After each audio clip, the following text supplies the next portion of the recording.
And I think we're back. Oh, man. Episode 3 of the Four Lights podcast with your host, Jared in London. Season 3 of Trek. A little more formal intro this time instead of just the music, intro theme music, and then the fade into us talking about nothing before we actually start the episode. No, that's fair. So, and I actually am not dying this time, so that's nice. Yeah. Now we're going to talk for like 4 hours of probably the best season of TNG. Oh my God, it's so good. It's stupid good. It honestly makes me mad how good almost every. There's a lot of kidnappings. Yeah, there's like four abductions. So many kidnappings. Yes, a lot. In a handful of like very rapey undertones. Yeah, for sure, all over the place. Yeah, honestly. Yeah, and only one Wesley slap. Only one time Wesley gets assaulted physically. Could have used more. Could definitely use more. I also could have used him not getting renewed for another year. Which is contract event up. They said we're just going to kill you off. We're going to Tasha Yar you. But they didn't. Picard was like, "Just kidding, just kidding." But, we love you, Wesley. But starting off with season 3, Evolution. Take it away. Well, my notes look like shit. First of all, I got all mine right here. Yeah. But first of all, the beginning episode, like right in the intro, Riker walks in and points at Wesley and smiles, and it made me laugh so hard because it was the weirdest point and smile ever. Like, hey, and what was it for? I don't even remember. It was a very short cold open. It was very strange. Walked in and did that, and I think he was like, "Season 3, Wesley, you believe that shit?" Surprised to see you. Yeah, 22 episode season. We're back. 24. No, 24. No, I'm saying like season 2. From season 2 it's only 22. We actually got renewed. Thank God. Too bad you're here. No, facts. Better suits also. Yeah. Finally, don't have to look at Picard cock every 5 minutes. Anytime everyone's got a camel toe in season 1 and 2. Yeah, now we got which I would fucking pay an ungodly amount of money for one of those actual sweater ones, like the season 3. The way the tunic with the jumpsuit tunic thing. Yeah, it's pretty sick. It looks like an old school like 90s sweater. I fucking love it. Yeah, you know it's tight. There's like no shoulder movement in it whatsoever. Yeah, it just looks smooth. It does. Well, if you notice, the first like 4 or 5 episodes. Actually, it might even be the whole season because I'm already into season 4. But if you notice on like specifically Data's, you could definitely see what Data says. There's creases or like hemlines in it. Yeah. And then I don't know if it's later in the season or if it's in season 4 because I'm just kind of watching it so fast. Those go away. They're smooth now. Really? Yeah. I don't know if they had those hemlines because they thought maybe it would make them more flexible because they were made out of wool. Oh, okay. So maybe that was to make them a little bit more flexible. I like with the movements. look of them though. Oh, they do look good though. The So collar, having the high collar, looks great. Way better. They keep the colors, the black shoulders with your lower part of your chest is your department designation. Definitely, and they look so much more comfortable. Yeah, you get the Picard, tunic pull down. Yeah, every time he starts doing that, he sits down, pull downs. That's great. But with this episode, miserable. Sorry. This episode, we got Dr. Paul Stubbs. Yeah, coming on the Enterprise. Baseball. Loves baseball. Just fucking. Him and Cisco would be best friends. Yeah, dude. He like, and Wesley's like, you go to the holodeck and watch all games. He's like, no, I just study the statistics. I'm a fucking math nerd. No, I'm never gonna. I can see everything in my head with statistics. I'm like, you're an idiot. Shut up. That's actually fucking lame, Wesley. That is lame as hell. Suggest me going to see something. They're both lame as hell. Yeah, they both suck. It was like Wesley, like realizing what he's gonna be when he gets older. Just lame Paul sucks. Also, Wesley fucking just too busy with his studies, falling asleep, fucking shit up for everybody. I'm working with nanites, these tiny little things that we just can't see, and I'm just gonna fall asleep. Yeah, it's no big deal. Basically, fall asleep at the wheel and potentially fuck the Enterprise up, which he does. Yes, which he does. Yes, I mean they're the Kivas Alpha system. They're gonna study that coronal ejection of the star. And he has that. The guy has his Stubbs has that device he calls the egg, which is not shaped like an egg whatsoever, which is weird. And we get Crusher back. Yeah, I'm about to say, back, and I'm glad they show her fairly quickly. They're like, "Hey, she's back." Sorry. Everyone hates. I can't remember her name now. Pulaski. I don't know. Polanski, Roman Polanski's wife. We all hate her. So here we put Crusher back. She's there. Everybody can be happy now. Except for Crusher's going to be a dick to Data. Just kidding. I wish they would have just had her keep all the traits. Well, welcome back. Oh, this clanker's still here. I see. Motherfucker. But yeah, dumbass Wesley leaving his nanite jar open. Wesley's got a new haircut. It looks like shit. I hate it. The nanites did it. Yeah, they gave him a bad haircut while he was sleeping on at his science desk. And only his cheeks are filling out. He looks completely strange. I can't stand. Fucking Wesley just grows up so weird. Will Wheaton, bro. How dare you? But so we get the ship starts malfunctioning. Yeah. And come to find out, the 2 nanites that somehow escape a wide open jar out of God knows how many in that thing decide that they fuck. Yeah. They reproduce or something. Just straight fucking all over the Enterprise. And they just make the computer core a sex mess. Yeah. And then Paul Stubbs, being the brilliant man he is like, I'm just gonna kill him. Yeah. And like just shoots the computer core. Don't shoot the computer core with it wasn't even a phaser. It was like gamma radiation. I love how he just walks up. Yeah. Just, hey, what are y'all doing? Zap. Just totally hits him with gamma rays, which cannot be good for the computer in general. Yeah. Gamma rays that, expose circuitry and isolinear chips and all that cannot be good for it. Which, the computer controls the entire ship. Like Geordi says, I think later on, he makes a point like the ship, like the computer does like 99% of everything. Yeah. There's only 1% of human, interaction. And this guy's like, I'm just going to shoot it with gamma rays. Yeah. Picard's like, what are you doing? And I was trying to kill the robot jizz. Yeah. I was trying to I was melting it away. But they baseball statistics. They try and kill him. They suck all the air out of the bridge, maybe the whole ship or whatever. Yeah, everybody. And they're just trying to kill everybody. And I guess they somehow communicate. Data communicates with his robot kin. Yeah. And everything's good. Yeah. And he gave the robots a fist bump and everything. Yeah, hey, I'm here. Yeah. Clankers, bro. Yeah, clankers unite. Clankers stick together. And everything just ends up good. Yeah.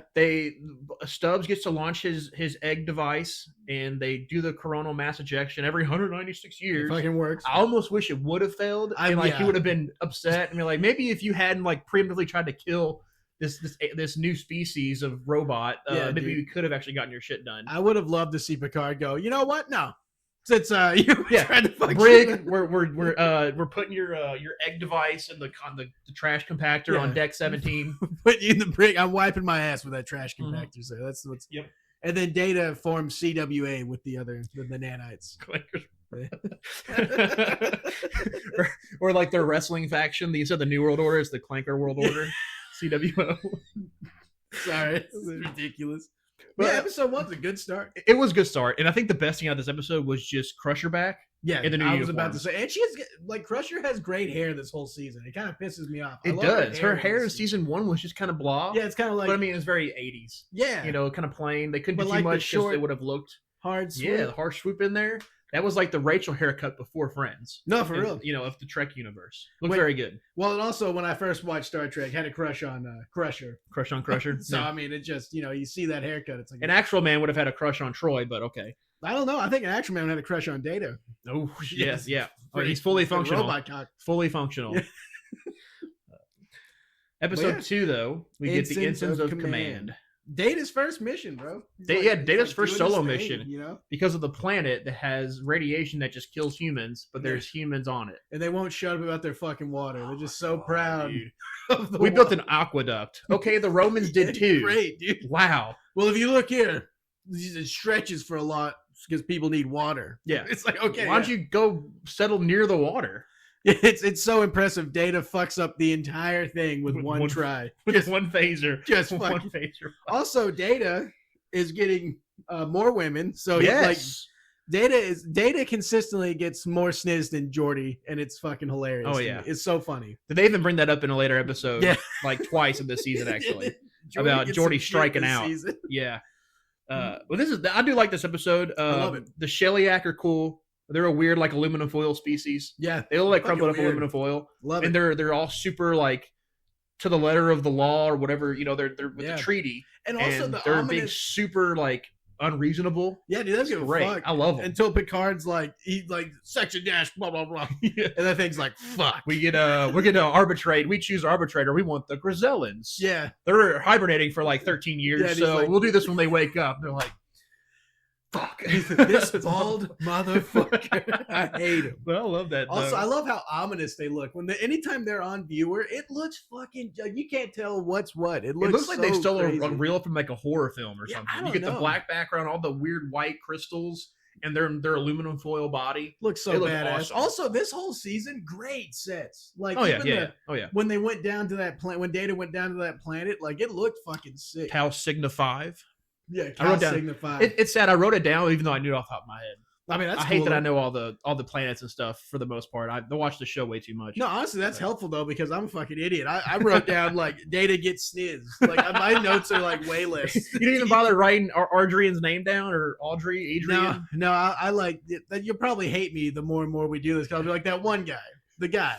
I'll fill in the blanks for you, dude. I'll fill in the blanks. I'm good at that. But that's how I watch TV, sadly, like a fucking child. I just make up my own shit. The one person that really pissed me off was that Goshevin guy. Yeah. He is such a douchebag. Yeah, dude. He's like, well, my father, he died. He died. And he built an aqueduct. He's a brilliant man. Yeah. And it was so pointless. They're like it's not like they did anything of real importance. No, yeah, they survived water in hyperonic radiation, which apparently is really bad for humans. Yeah. But they somehow in one generation like became immune to it somehow. Because the aqueduct heals people. The aqueduct I'm just kidding. just negates it. It didn't really make any. It didn't make any sense. And he was all about this fucking aqueduct, dude. It would not shut the fuck up about it. And I don't know how Data fired a phaser at it. It just traveled up 40 He miles broke to the whole fucking it didn't make any sense. Well, what I love is it, like he was like, oh, and Data's like, I broke that with a phaser. It's like, you imagine what these fucking guys they will kill you from orbit. You will never even see you'll never see your killer's face. And that was badass. That was baller. Also, just not to get off track, but when Data was telling Riker, shit's not working out down here, Riker didn't understand at all. He didn't give a fuck. He's like, figure it out. Yeah, he was like, Data, figure it out. That's lame. He's like, more likely, I don't think the dialogue wasn't written very well. Riker was basically telling him, I trust you as a Starfleet officer and all your training and all of your, your grasp of human knowledge and his access to all this other stuff. Like, you could figure it out. I know you're only like 7 years old, maybe. I don't know how. Yeah, for real. Okay. On that note, we never really know how old Data is because I think the Federation found him like 20-something years ago. Yeah. And he spent some time in the academy, but they still kind of act like he's a child, even though he's technically a grown adult. He's as old as like we are. So weird. I know that's weird, but a little tangent. I thought that was kind of funny. I just kind of treat him like a child. I just got mad at Riker for throwing too much sass on it. Yeah, he threw sass on it. Motherfucker. I bet you if that girl would have walked up behind Data, Riker would be like, oh, you need help? You need help? Oh, yeah. With that? Yeah. Of course. But yeah, and I love Parker, Picard being like the badass diplomat. He's he outwits the Shellyak, gets him pissed off. This is a Picard. He like does he stumps them, and they're like dumbfounded. And Picard like cuts them off. Yeah, it makes. And they're hailing him. He's just like walking around. I'm looking at the plaque. Yeah, he like cleans off the plaque, just licks his thumb and scrapes off some dirt on screen. He even sits back down and just sits for another minute. Yeah, looks around.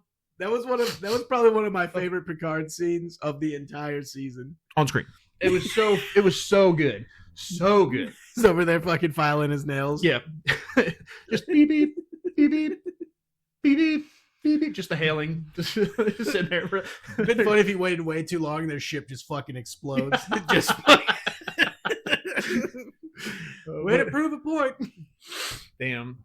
But the point of this episode was Data's, creativity, because I think in the beginning he's painting. And he's trying to find creativity in art, and they're kind of like watching him, and he spent like 4 months on a painting or something. It still looked kind of like shit, and because Geordi and Wesley are kind of looking at each other like. Yeah. This looks really bad. Yo, Data sucks. How do we tell this robot he's bad at painting? But they don't. They actually look kind of cool. It almost reminded me of like a Van Gogh piece with the flower and shit. It's cool. But it's just episode about Data being creative and his creativity. He makes the phaser work with his own body, and he goes and blows up the aqueduct. Yeah. They're like, here you go, morons. This is what you got to do. Get your asses on the ship. Yeah. Get your shit together. And Data gets a fat kiss from the chick, and she's like, did you feel that? And he went, I don't care. And then just like you like lie to her. What? If you're never gonna see her again, you might as well lie to her and say, I felt my appendage move a little bit. My penis is so huge now. Thank you for the kiss on the lips. It was on the cheek. Yeah, I know. It was on the damn cheek. Oh man, that was a good episode though. I did enjoy that one. I love that one. That brings us to the Survivors. Yep, the Survivors. Episode 3. Rana 4. Oh my god. Fucking wrecked. Just absolutely destroyed. I'm glad. What was her name? It was Kevin and Rashawn. Yeah. Glad Rashawn died. I hated the way I hated her voice and the way she talked. Kevin, he kind of talked like this. I'm glad she died. My wife, I couldn't do it. Dude, Riker getting caught in the booby trap, and then they come out there and Riker's hanging. It's so funny. Captain Riker of the Federation Starship Enterprise, can you please let me down? Yeah. And he has he doesn't even have a loaded gun. He's got a broken gun pointed at him. And I don't see how Worf knew that the phaser did not work. Yeah. It's not like a revolver where you can see that, the chamber's empty. Worf's just that good. I guess he's just that good. I can tell there's no power on that thing. He's like, I didn't even see it plugged into an outlet. You did not bring it off the charger. But this episode, like, I love how they're going across the planet and they're like, this is all fucked up. Yeah, and then there's just a perfect destroyed. Patch of grass with a perfect house square. Like, that's a little bit different, isn't it? You think they're good? And it's just the oldest couple you've ever seen. Yeah. Yeah, they were both 97 years old. Yeah, dude. I'm pretty sure that guy, like, I don't know shit about the actors, but he looks familiar. I know he's been in I'm sure he was a character actor from, the 50s. Yeah. You know what I mean? From the 50s to, like, 87, 88 when this aired, and then he just died. He acted in the 50s and then chain smoked for 40 years and then started next year. And the whole... Okay, when we know they go in the house... They open the music box, and as soon as they open the music box, Troy starts hearing in her head and goes crazy. Starts getting a migraine. So it's like, why didn't... If you open the music box, wouldn't you shut it when you're done? Why would you just leave it open for it to play? Fucking Data's all like, he's never seen one before. Intriguing. It's almost like the perfume I've never seen before. And he's just fucking, wow. The man can play any composer. And he opens up the music box, and he's like, this is fucking confused. Lit. Yeah. I wish it played Quiet Riot when he opened it up. So we get what we get. They go up the ship. They're on the ship. The big ass ship. Troy keeps having migraines. She's having migraines. She's freaking out. They leave. They come back. They watch the other ship blow up Kevin and Rashawn's house. Yeah, fucking. They leave again, and they sneak back over. There's something about it. There's something about this. Is something about this ain't right. Yeah. But my big thing with this episode wasn't even the whole that conflict with the ship and that mystery and Picard's kind of figuring out. It was just the fact that this guy Kevin is a Dowd.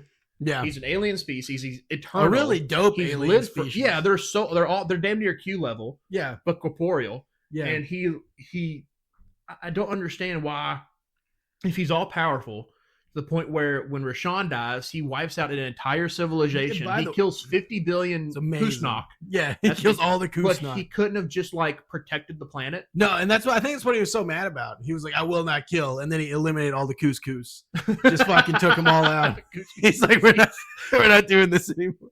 Well, but obviously he would have seen what they were doing and didn't just put up some kind of shield or send the ship. Because I don't know. Send the ship far away. He didn't have to kill them all. He would just shoot their ship far away, and every time it tries to come back, he just keeps sending it far away. Eventually, if your ship is magically sent 3 light years away, we're gonna avoid this planet. We're not coming back. It's not worth it. Yeah, fuck it. Because eventually, if this magic thing is sending us this far, they're just gonna destroy us. No, I agree with you too. I was like, why didn't he do anything? But he's like, I do not kill. He just kept saying that, and they're like, okay.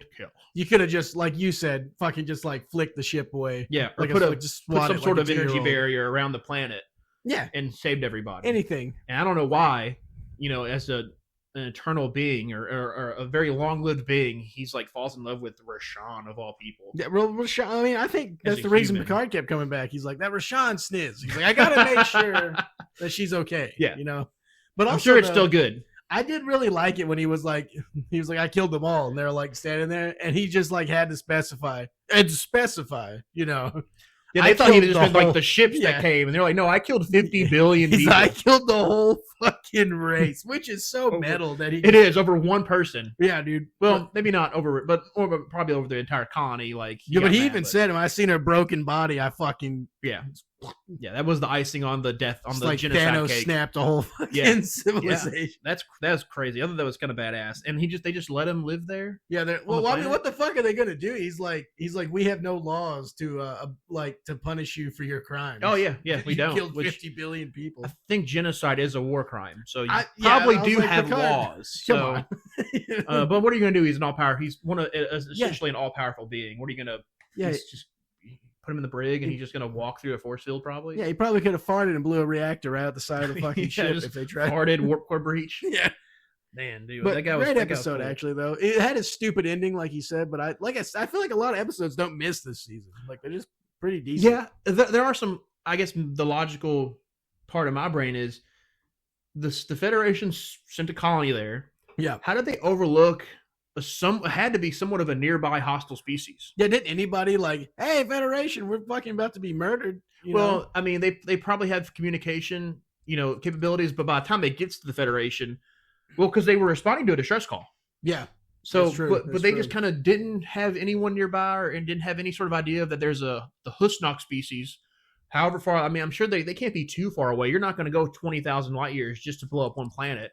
You got to be relatively close to that system. Yeah. Or that sector of space. So the Federation just overlooked them. Yeah. How do you not know about them with all the communication space? Yeah, wouldn't they kind of know about? And wouldn't you have checked on them sooner?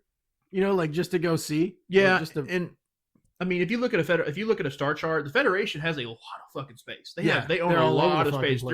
They're probably the biggest in the quadrant, the Alpha and Beta quadrants. I mean, the Klingon, Romulans are all like pretty small compared. I won't say pretty small, but they're all definitely not as big as the Federation. That's true. So that's a lot of ground to cover. There's some parts of the Federation where like another another like power like kind of inserts itself in between it. So you'd have to go around someone's space, and take 3 times as long to get there instead of just cutting straight through it. Yeah. So I mean, there's that kind of stuff. True. And the Federation has like thousands of ships, so you would expect someone to be a little closer. That's what I was thinking. There's always people on trade, and excuse me. But it was just kind of funky, like in my head, like they just missed a whole nearby hostile species. Yeah, wiped out the entire fucking colony. Yeah, very, very weird. Unless like the Husnock and the Dowd were like enemies at some point. Yeah, and they like found him and were going out of their way to find him. They could have totally went with that. They could have, and he could have said that like our mortal enemy. Because he could have just been a pacifist himself and not the Dowd of being pacifist. Yeah. He was himself. I couldn't take what my other people have done. Or the fact they were just like the Federation, like they fought when they had to. They didn't go out of their way. They would defend themselves. Yeah, this guy was a complete, everybody. Yeah, Kevin was just a complete pacifist, and he finally had the hair that broke the camel's back with Rashawn dying. I get that. They could have explained that a little bit more, and that would have made sense. The Dowd the Husnock were looking for him, as a member of his species specifically. Yeah. But it's a hour-long episode, 47 minutes of actual airtime. You can't pack it. Yeah, I'm over here wanting the rest of the movie after it. Literally, yeah. I mean, it's such a cool thing that you get that species lore and you can expand on it. And I wanted to see the Husnock. I wanted to see what they look like. Yes. Because I'm assuming that ship that Kevin brought up was probably a Husnock style ship. Yeah. Some massive, something as bigger than the Enterprise. Huge ship. Yeah, that was cool. But yeah, episode 4. Who watches the Watchers? This is my least favorite episode of the season. Is God, and everybody has weird forehead. I hate. Yeah, and apparently this was like one of the most popular episodes of the season. Really, I like the episode, but it is my least favorite episode of the season. Yeah, I agree with you. I don't appreciate like the. Well, I'll say I wouldn't say I don't appreciate. I don't like the idea of the whole. They're doing a duck blind operation. They're observing these proto-Vulcans because they're apparently. I don't see how they're proto-Vulcan. That's hard to say. Proto-Vulcans. Yes, say that 5 times fast. So I don't really see how. Are they even anywhere close to like Vulcan or Romulan space? Well, because Romulans traveled from Vulcan, they split off. So are they close to Vulcan space? I don't even know if they say that because they're just on Mintaka 3. Don't know how close that is to Vulcan space, and so how you're gonna have like proto Vulcans? It's it sounds weird, but I mean, I guess it's like like how like we have uncontacted tribes. It's like something like that. Like it's just us. I guess is you know what I mean? Yeah. But I just kind of wish that they had a way shittier hand sign instead of live long and prosper. He just holds up one hand, one finger. Live long, eat cheese. They just have like the aliens from Scary Movie. Yeah. Just kicks Picard in the junk when they're saying bye to him. Cocks a shovel and a fucking shotgun shell flies out. I love how he keeps going, the Picard. Yeah, the Picard. What's that? What's his name? Ray Wise. Yeah, Lico. Yeah, my bad. Yeah. He's also he's Twin Peaks. Yeah. We got 3 seasons in a row with another Twin Peaks. And I'm pretty sure that guy plays a Romulan in like another episode. Oh no shit. I'm pretty sure. He seems very familiar. I'll be watching he loves putting on the somewhat black face and pointy ears. Yeah, he's like, can I be black? They're like, no, it's brown face. We're doing olive skin face. But also Picard gets fucking shot.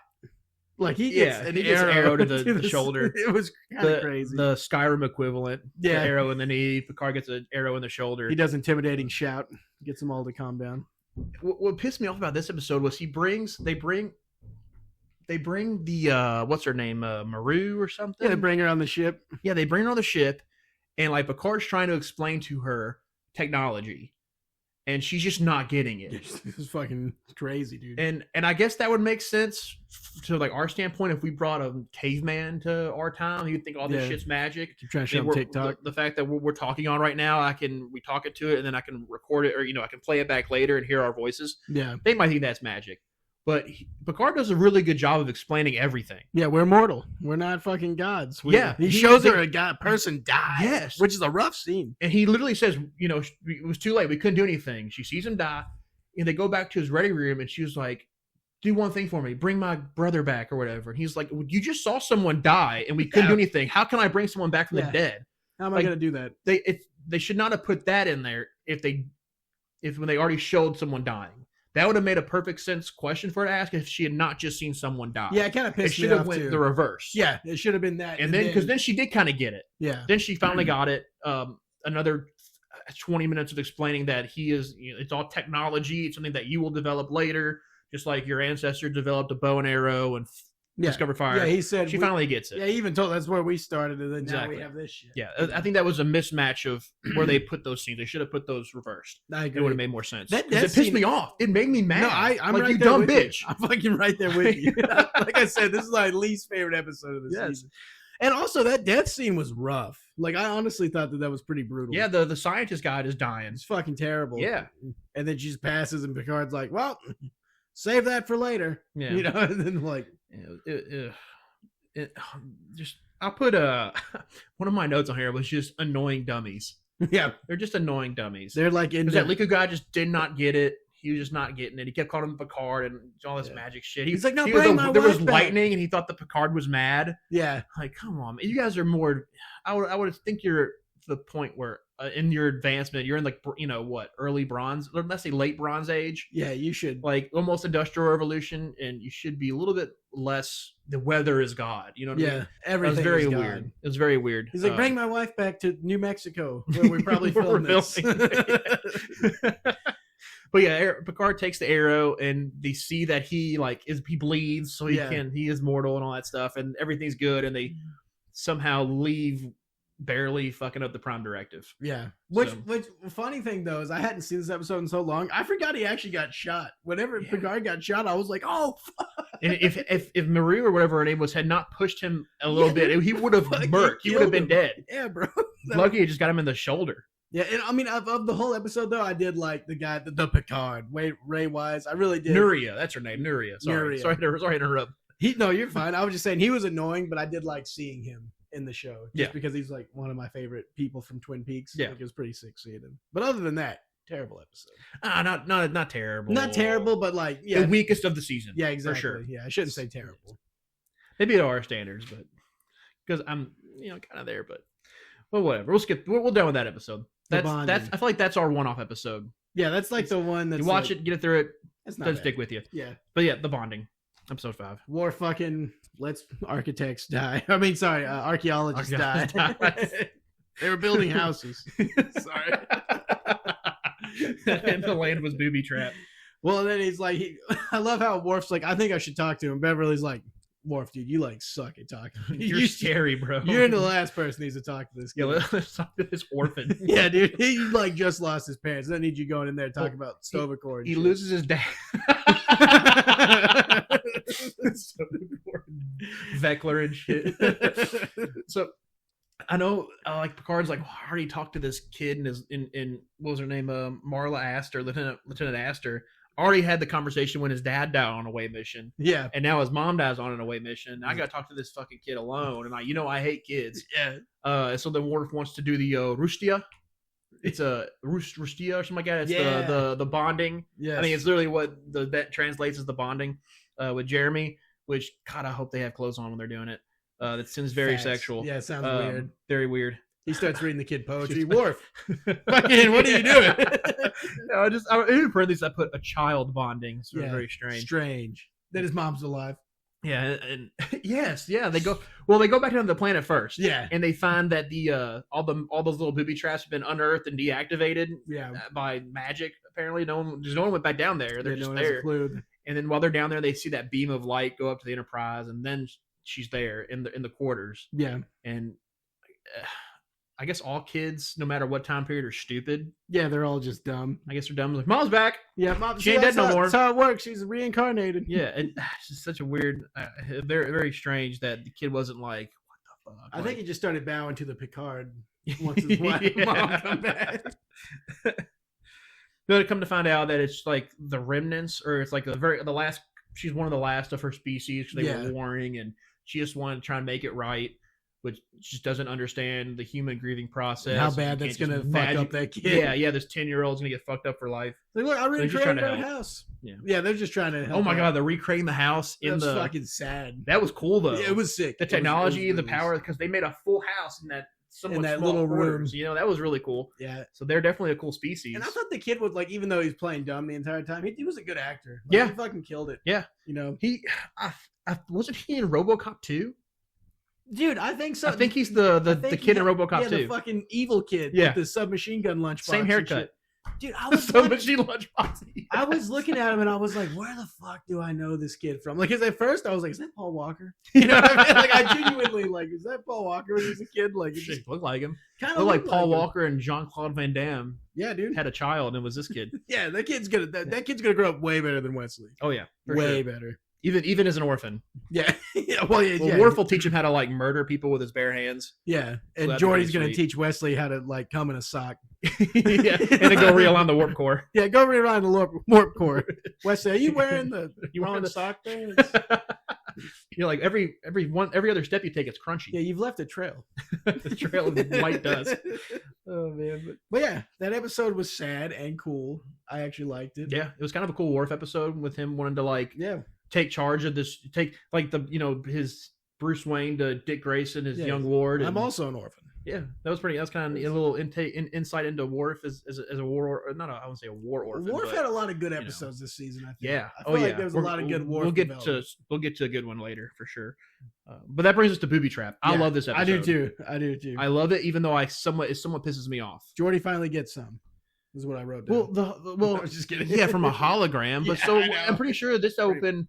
Jordy's on a date in the holodeck. Yeah, and he's on the beach. Like, the chick's not feeling it. He has some Mexican guy with a violin or Italian guy with a violin or some sort of honestly, it looked like the worst date ever. It looked bad. Like, like only Jordy can make a date bad. Yeah, but you get the holodeck. You got like the universe at your fingertips. And you choose a beach. You'll go to the beach and I'll get her a cheap cocktail. Yeah, a coconut cocktail. Yeah. You want a fourth one? Yeah, look, it's a picnic. I brought a ham sandwich for you.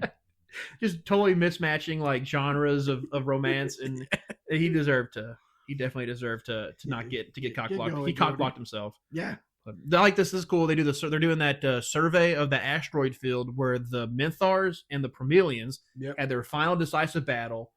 They killed themselves. Pretty fucking cool. I love it. And they found the Promelian battle cruiser. Yep. And Picard geeks the fuck out. Yeah, he's like, "Oh shit, we gotta stop." Well, and he does this whole like a ship in a bottle. Yeah, and everybody looks at him confused as fuck, and he's like, "None of you did ships in a bottle?" It's like, "No, Picard. And we were, young adults. We were out getting pussy." Yeah, Picard. we weren't born in 2007 like you. And then of course O'Brien's like, "I did, sir." Yeah. And Riker looks at him like, "You fucking suck up. Shut up, you fucking nerd. You're never gonna have my rank. You're a commissioned officer. You are not even an officer. We're fucking sending you DS9 for that one. That's it." They started the transfer orders when they got back. Yeah, they're like, it took a while to get processed. Why is his head so big and his body so skinny? I hate that guy. We're fucking getting him out of here. But that was cool. It was kind of neat though. Picard gets to go on an away mission over to the ship. Yeah, and they see the dead bodies and everything's perfectly preserved and all that cool shit. And then they're like, "We got our shit. We took the readings and got the little discs of the captains of the logs, the officers, and they're like, "Oh, let's go leave," and they just don't go anywhere. That's it. They just get fucked. Yeah, they're just not going anywhere. Like, what the hell's going on? And I can't remember the name of the device that's in the asteroids. I can't either. I can't remember. There was some weird name, some device that takes energy and turns it out as radiation. And they're just they're all just getting radiation poisoning, or the shields are protecting them for a little bit. They have like 4 hours or something like that to figure out how to leave. Jordy's got to figure this shit out. And Jordy's just going overkill, trying to figure out how to do it, how to, break through this booby trap. Because the more energy they put into it, the more that these machines take the power. And I guess there's not enough time for it. Didn't really make sense, because if I'm making the engines rev up, where is, I guess it's just before the energy gets to the impulse engines or even the warp drive to like engage and form a warp bubble or start the impulse engines. I guess that machine just sucks the energy out somehow. It didn't really make sense how that worked. It was kind of weird. But it was an interesting booby trap. The fact that a whole ship was just fucked. Yeah, and they all died there. Cool booby trap. That's pretty resourceful. But then Geordi just goes overkill. He does the holodeck program with back at gets way too into the girl. Yes, with Leah Brahms. We're about to die, bro. Yeah, and he's like trying to fuck a hologram. Very weird. And then the whole thing is just shut everything down. Mm-hmm. And then one quick burst of the impulse drive, and then use maneuvering thrusters. I could have thought of that immediately. Yeah, dear God. I mean, if it wants power, don't give it any power. That made perfect sense. They were trying to overpower the thing that just kept taking power. And this just shows that Picard... I think this is just set up for Picard. Yeah. This is a time filler. Let Geordi develop... Let Geordi have an episode. Yeah, let Geordi... another one right after this. Yeah, right? Let him do that thing. And then we show Picard as just a badass pilot. Yeah, he just fucking rules. Dude, that was the whole maneuver. He's the slingshot around that big asteroid with something as big as the Enterprise was pretty clever, sick. Pretty neat. Like I said, this is a really good Picard season. I feel like we get a lot of Picard. Like, there's a lot of development all around, but like Picard just fucking. I mean, it feels like this season everyone's going above and beyond. A lot more. And they're showing what Starfleet trains them to do. Exactly. And a lot more insight into each character. Yeah, for sure. This whole season, I feel like every episode's like, well, there's a little bit of history for this guy. Yeah. I definitely think that's happened. This is, and like I put in my notes, this is a simple solution, takes all episode. Mm-hmm. But it was good though. It was a great episode. What pissed me off though, they get out of the asteroid field, and Picard's like, we can't let anybody else get stuck by this booby trap. Destroy the ship. Yeah, fuck it up. No. Yeah, what do you mean? put buoys everywhere. Yeah. Like, set buoys around the perimeter of the asteroid. Say, hey, don't enter, booby trapped. Stay away. And then they could just tell Starfleet, hey, send out a Corps of Engineer ship and a science vessel. Start analyze the asteroids, find the Manzar reactor, something like that. Whatever those booby devices are, slowly deactivate, destroy them, whatever you gotta do, and then just tow the ship back to Daystrom or to wherever. Like, why they just destroy the ship? I hated that resolution. That really made me mad. All the technology, you mean to tell me we don't have any intergalactic fucking caution tape? We can just put they do. They put a damn buoy up over the one planet where the Skin of Evil. Yeah, they put a warning buoy there. Why can't we do that? Yes, that really made me mad. That was the only bad part of the episode. That was stupid. I guess it was something simple. Hey, destroy the ship. We're done. Roll credits. Let's get out of here. Episode end next one. So that brings us to 7. The Enemy, which I'm actually like, I like this one, but I'm not the biggest fan of it either. Like, it's just kind of one of the, like, I liked Geordi working with the Vulcans. Yeah. The Romulans. Trying to overcome the radiation shit that's like killing the one guy and fucking took out his glasses. Yeah, the Galorndon core is a terrible planet. I don't know why anyone would go there because constant fucking just storming. Storms, electrical storms, and some sort of radiation or electrical anomaly that like fucks with your nervous system. Yeah. Like, why would you want to be anything there? Pretty much landed in the eye of Jupiter. Yeah, and they're just horrible. Like, let's check this shit out. And then Geordi gets fucking left behind because it falls down that hole. Yeah, of course the blind guy falls down a hole. Like, we fucking lost Ray Charles again. We can't find him. We don't know where the fuck. Ray, play the piano so we can find you. I thought it'd been funny if Picard was like, "Oh, Geordi's not here. Engage." Yeah. It just some Riker, Worf, and Geordi beam down, and they found the crash site. Well, they pick up a Romulan distress signal on Galorndon core. They beam down, which I would not want to beam down during a planet that's full of electrical storms. No. Sounds crazy. God, no. And they found that first Romulan who's like gravely injured. Yeah, and Worf like kicks his ass. I know. Kicking a dead guy. He hates the Romulan. He's like, I will beat the shit out of this dead guy. Like, he kicks his ass. Geordi falls down the hole. Yeah. Riker and Worf get back to the ship with the Romulan, and the whole B plot is, Worf is a Klingon, like Romulan, Yeah, he can give him status his of blood themselves. or whatever. He needs some ribosomes, Mhm. and Worf, the only match on the ship, in no fuck that. plot fashion, and he's like, yeah, I ain't doing that. Yeah. No, fuck that You guy. can let that. You might as well kill him because I'm not fucking doing it. I'm not doing it. But then the fucked up part is he finally decides to do it, and the Romulan's like, get that fucking Patak out of here. You fucking disgusting Klingon. I'm not taking your filth in me. I'd rather die. Yeah, and he dies. Yeah. He just straight up dies. I was like, good. Fuck him. Yeah, right. I wish it was more painful. Dude. Shit. Oh, this is Tomalak's Commander Tomalak's first appearance. We're gonna see him more through the next couple seasons. Yeah. Which I love seeing this guy. This guy's great. He's a piece of shit. He's awesome. He's so evil. I love it. Well, and the way they fixed everything is they beamed down Geordi a cane, and he was able to. Sorry, a glowing cane. Yeah, he's working with I don't remember his. I think he's sub lieutenant like Bokra. Yeah, that guy's got a weird looking face, and he's an asshole. Yeah, well, all Romulans are assholes. They're all pieces of shit. Yeah, but Geordi finds him and they work together begrudgingly, even though Geordi's like super chill with the guy. Yeah, he's like, let's hang out. Either we're going to die, or we're going to get out of here. So we might as well try and get out of here and be as cordial as possible, so we don't die. And the Bokra's like, fuck you. I'm gonna point this gun at you till I can't even fucking hold it. Yeah, I'm gonna point a gun at a blind guy. Like, God, dude, it was can't even see it coming. He's fucking just. And I saw that scene when they work together is like a type of call to like people working together with physical disabilities to like triumph over something, or just triumphing over something with a disability. Yeah, or Geordi's enemies. Well, yeah, that as well. Yeah, I just liked how Bokra was injured. He had trouble walking. Yeah. He was already injured from the crash, and then the radiation or the electrical interference was messing with the nervous system, so he's having trouble walking. Geordi having trouble seeing, and they were working together, like roughing the terrain together and using his visor with the tricorder, all that stuff. They work together. I will be your eyes. Yeah. I will be your eyes, Ray. I will be your penis. Geordi, get it out. Quick. I'll teach you how to score. I seen that holodeck day.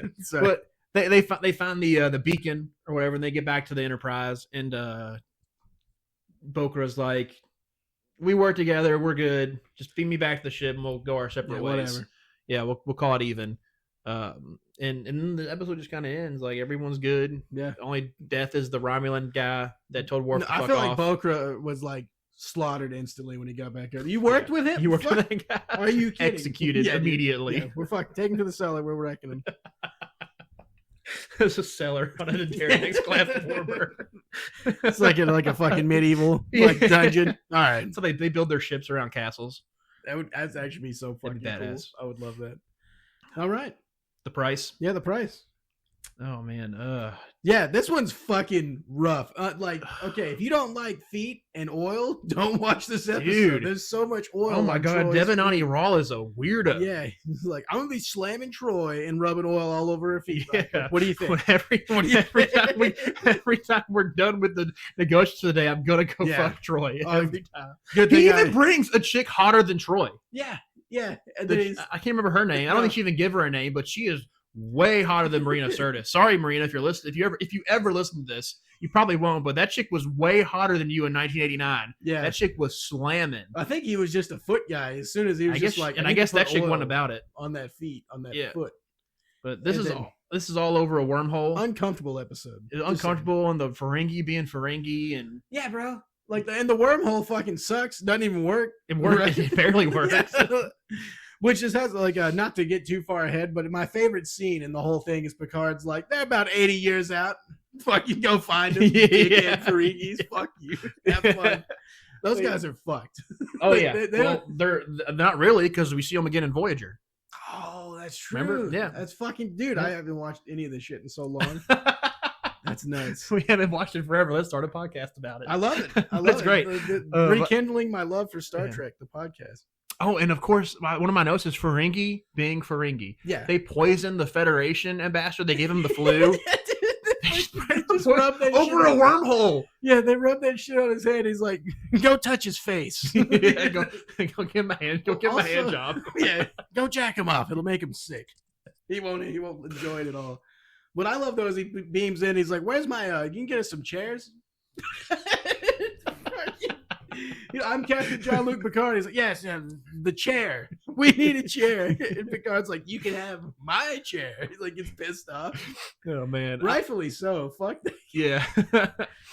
Oh man, I love it. And then Riker takes over, and him, like Riker and Debonani Raw have that like rivalry. He's like, I'm fucking your girlfriend, Riker. How do you feel about that? You like that, Riker? She loves your girlfriend. I'm also part empath. Yeah, great. I'm a quarter, and it makes the sex better. Yeah, something you could never do. But the best part is the Ferengi get left in the Delta Quadrant. The wormhole just disappears. Yeah, the Barzan's trying to sell it. Get fucked. Yeah, dude. Like, and Debonani Raw like went underhanded and like was talking to that other species and does an underhanded deal with them. They bail out of their negotiations, and now Debonani's got like something they have to add to the table. It's about to happen, and then they found out it's a shit wormhole. Yeah. So it would have been better if Debonani had actually won the bid, which maybe he did. The whole end of that episode's so complicated with. I feel like either way, someone got screwed, and it was funny. Yeah, Troy stands up. He's actually an empath, and he has a tiny penis. He doesn't last long. He's like, run away with me. Run away with your feet. Use your feet to run away with me with the oil. I'll be there to catch you when you fall because you're covered in oil. I'll catch you by the foot. That's mouth first. Dude, that scene, I was actually watching this at work. I was waiting to go into work, and he starts rubbing oil on her feet. I was like, motherfucker. I'm pretty sure I was watching this at work too, and I had to like skip it real quick. What happens? What do you watch? It's just Star Trek sex. This episode all about. This is how they have sex in the 24th century. Yeah, they just rub foot stuff. And then Troy puts it on her hands and starts rubbing his chest. And every outfit he wore was just horrendous. Yeah. I was like, God. I'm pretty sure he had like a hairy chest too. Yeah. So it's just like rub it like through like his chest pubes. Yeah, dude, it was fucking great. 80s were weird, man. They rub some beard oil on his chest pubes. We're done with that though. Yeah, I think we're done with that. The Barzans get screwed. Whoever gets screwed, and that's it. Ferengis get fucked. It's great. The vengeance factor. Oh yeah, Akamar 3. Those space pirate guys wearing hockey pads. Yeah. And like trash. They just went into someone's metal recycling and like made outfits out of it. Like this works. And have like really bad acne on their faces. Yeah, dude, they look like shit. Like they do. They look bad. They all look horrible. It's like, why do you live like this? Just to live free, to look like garbage? But each his own, I guess. He's like talking to Wesley in the fucking 10 forward. He's like, I don't ever wash my balls, Wesley. You should try. But they're yelling in 10 forward and just yelling at each other. Jenga! Just fucking back there. That was a very weird interaction. I just loved Wesley looking at. He's like, "What are you doing? Let me see that." Just takes his tablet. Yeah. Wesley's like, "No, dude, I was watching Skibidi Toilet. You can't take that. Stop it! I was doing homework." Well, so last episode they give Troy a love interest. This episode they give Riker one with that 16-year-old girl Yuta. Dude. She looked young as fuck. She's like, "Yeah, I'm a slave," and he's like, "I'm a big fan of slave girls." Servant. I'm a servant.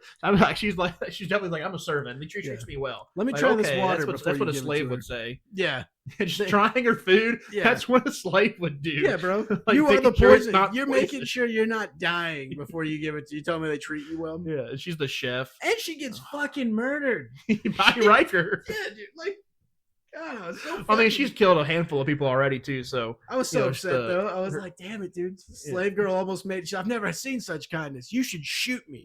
You should fucking kill me." Oh, I hated that. Like, get over it, man. Yeah, like get over it. Yeah, just fucking chill. Your whole clan's murdered. Get over it.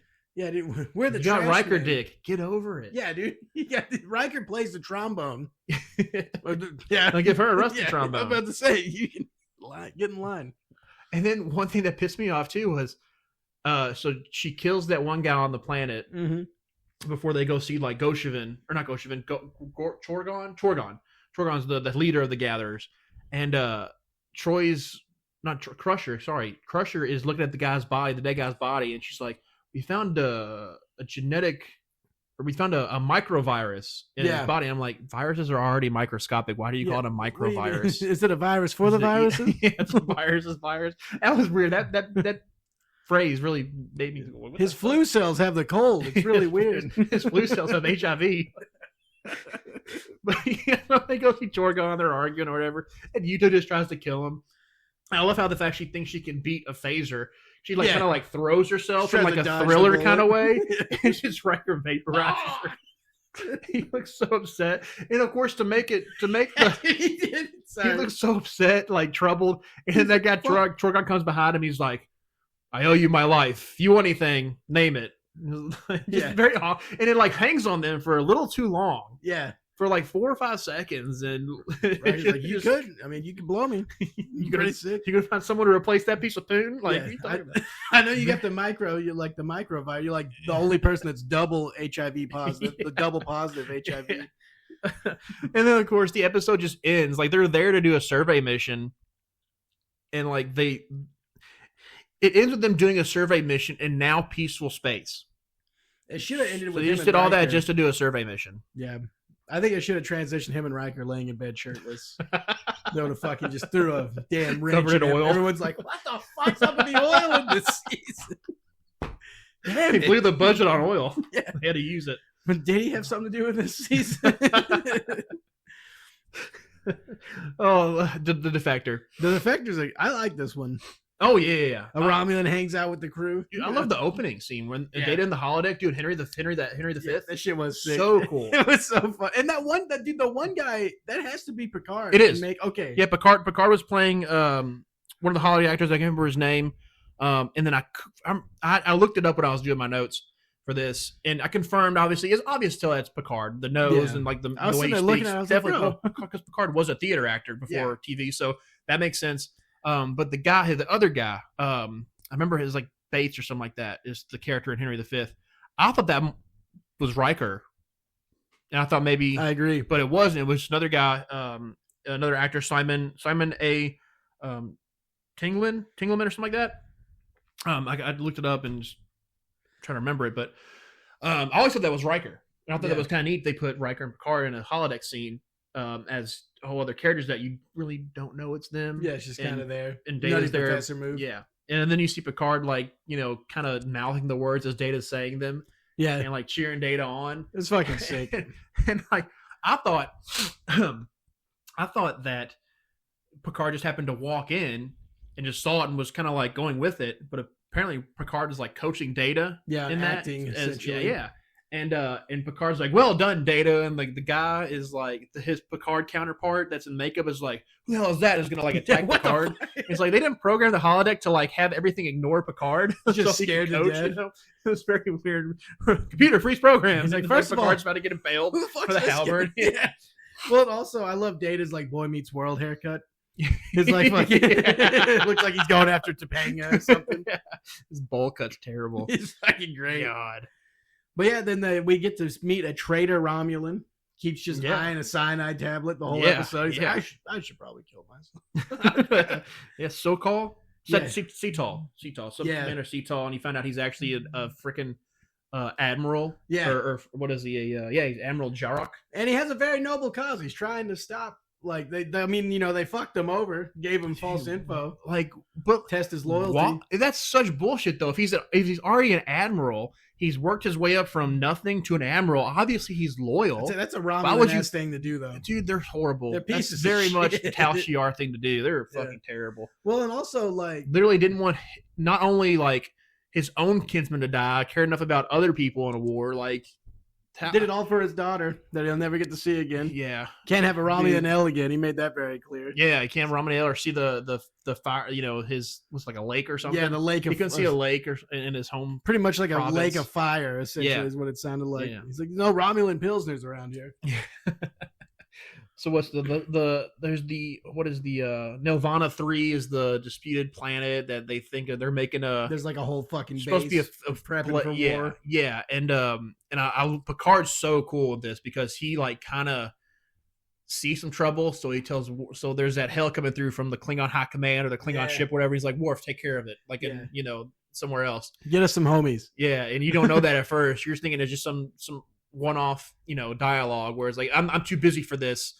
This is more important. Worf, you take care of it. Yeah, which was sick though. Yeah, that and whole then come to find out, boom, three fucking Picard's a class or fucking whatever they are. genius.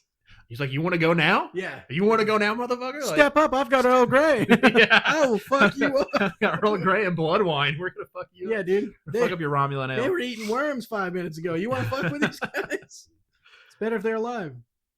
I told myself this episode, Romulans are lame in this episode. Yeah, they're dicks. They're dicks in this episode Just for no reason. Fuck that whole guy over. Doesn't see his family anymore. And really, I think also it was just a ploy to not only test Jarek's loyalty, it was also just a ploy to get the Enterprise somewhere. Yeah, just to fuck just them. so Tomalak, or was it Tomalak? Yeah. Again? Yeah, he just wanted to fuck over Picard. wanted to destroy the Enterprise. He's like, I'll put you as like a trophy in the town hall or whatever. Yeah, because Romulan capital or something. Yeah, the Romulan capital. Yeah, just let's put a big ass starship hull. Yeah, which is fucking and it falls over one day and like crushes an orphanage. 14 people, like just fucking. I thought that was so lame. Yeah, and that's why, and because the Romulans are so stupid, that's why they almost got murked by the Enterprise and three Klingon, birds of prey. You know the Klingons were ready. They're like, they know they wanted to. I bet they recloaked and followed the motherfuckers and tried to ambush them later. That seems very Klingon. Just fucking gave them swirlies. Just like they didn't want to get war, but they just fucking boarded. Give them a bloody nose and give them a swirly. Good episode. I really like this episode. I feel bad for Jarok. He killed himself. I love that. Yeah, I'm about to say I love that he went through it. He just fucking died at the end. I was like, damn, dude. And there's your test of loyalty right there, man. Like he's so betrayed and betraying the his people himself.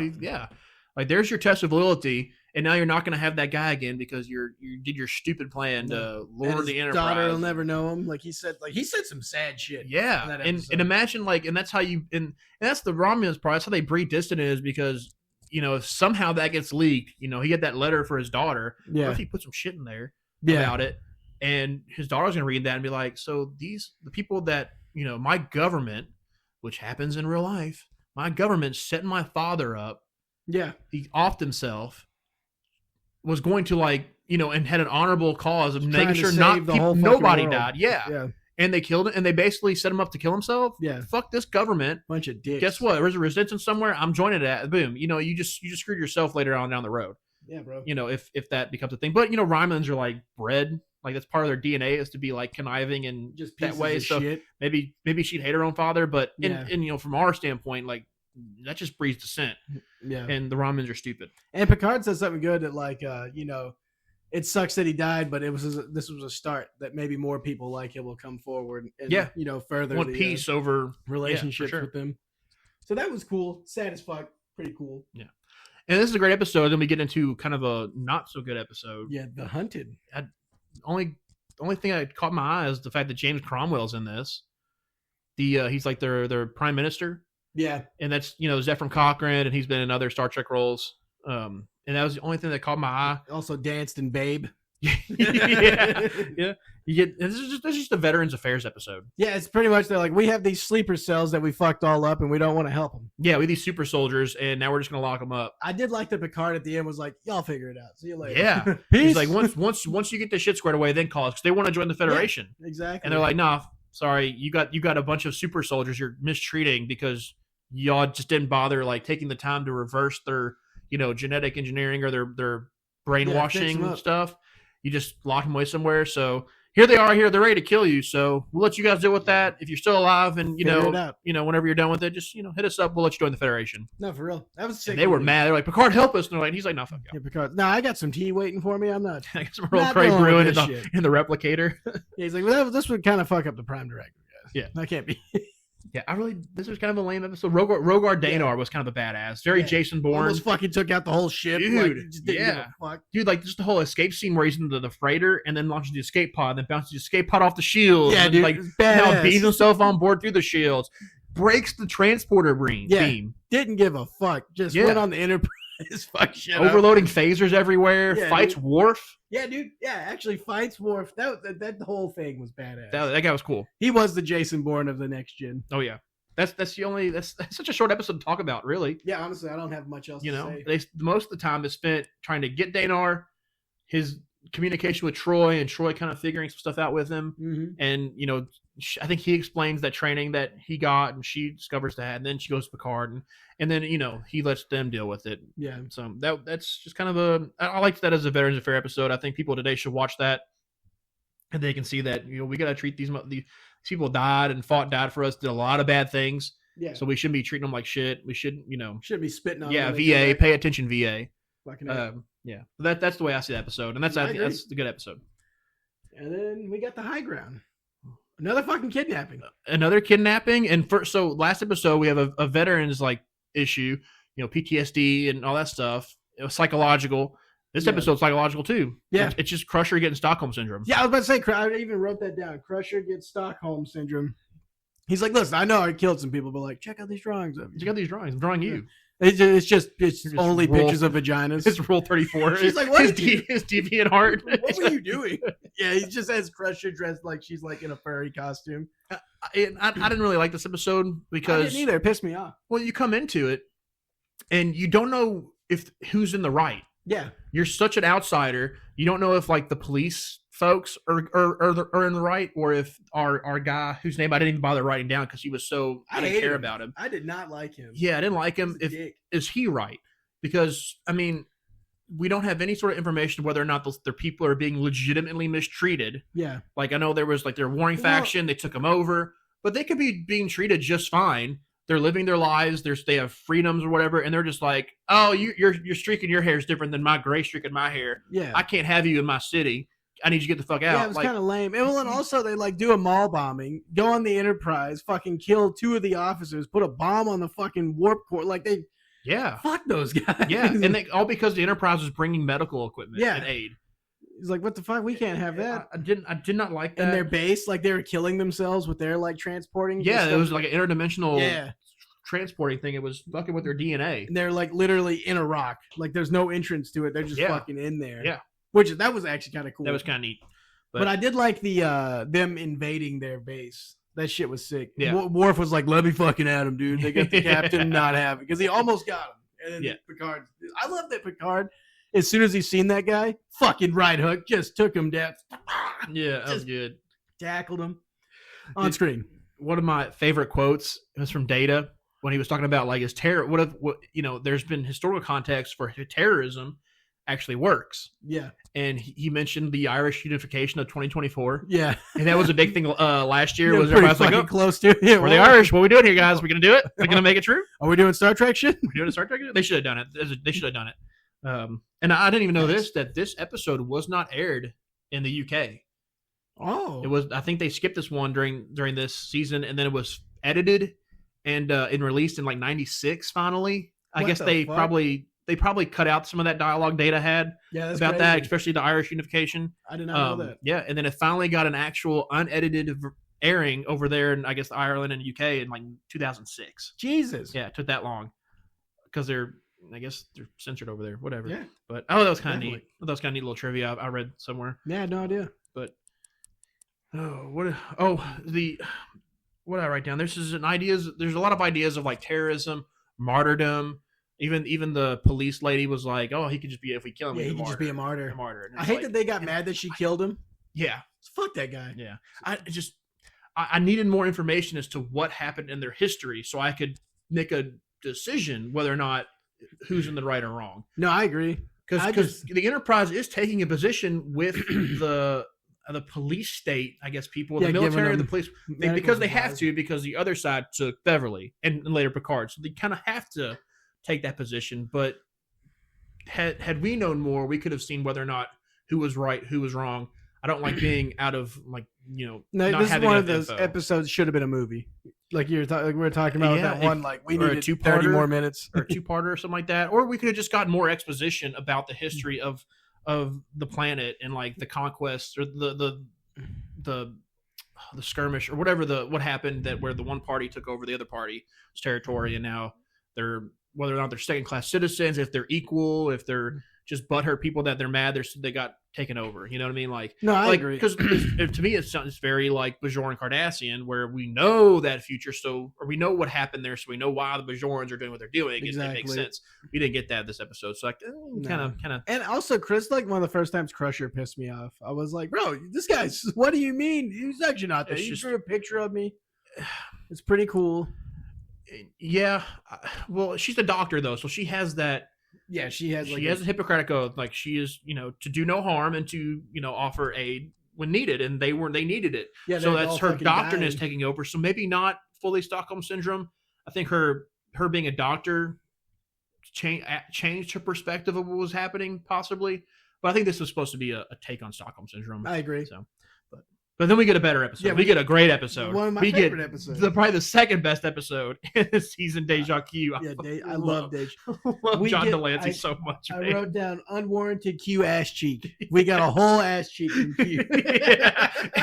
Followed by like the best line he says in the whole, or the best back and forth in probably the whole show. Yeah, it's so good. How can I prove that I'm human? And Worf just arms crossed. Die. Yeah, dude. Oh, very clever, Worf. Eat any good books lately? Yeah, eat any good books lately? Good, man. God, he's so good. Fucking idiot, Worf. It's a clever line, but perfect when delivered by John Delancey. He's so Worf. Good. Like, he couldn't have said it. Die. And also... Straight face. Well, also, I just love that, Q loses his powers because they're like, dude, you've been a dick to everybody. Yes, you're an asshole. You're going to be human for a bit. We're going to give you the worst punishment possible. Yeah, you're gonna be... Which is, he chose to be human. They said you can be anything you want, mortal, choose. And he chose... He had a split second, not even a split second to choose, and he chooses human. Like, I love Picard. You're going to go over there. I love Picard. If I'm going to be human, I'm going to fuck Picard up. I do love that when Q, he's like, it was awful. He's like, I felt my body shut down, and then I just woke. He's like, I went into darkness, nothing. You sleep. Fell asleep. He passed out. It's terrible. He's talking about he's hungry.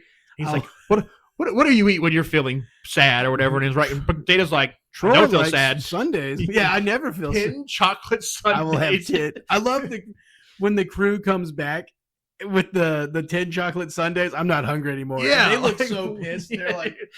Wait, what? What do I do with these? Well, thank God they just put them back in the replicator. Thank God. For real. And God waste of chocolate sundaes. They just pass them around the tin forward. Hey, you get a sundae. This will not go good with my Romulan ale I'm drinking. Eat it anyway. Shut up. Wesley's like, can I suggest pudding without spoons? Yeah. But use your fingers. Use my finger. Even better. The taste of me, Q. But then Guinan stabs his ass. Stabs him with I'm human. Well, that's only one way to test that. Fucking. I'm not hungry. Dude, he's so good. Well, and then Q's like, yeah, fuck, I'm gonna kill myself because these other aliens are trying to kill Calamarain. Yeah, the Calamarain. They're great. I love them. They really. They show up in one of the books.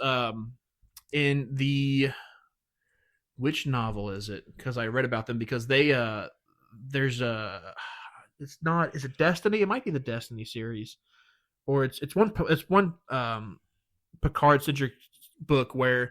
Like Q's taking them all around like the multiverse or time and whatnot. He sees the Calamarain and he gets to see that. And they're like an ancient species. They're super old. They're really cool.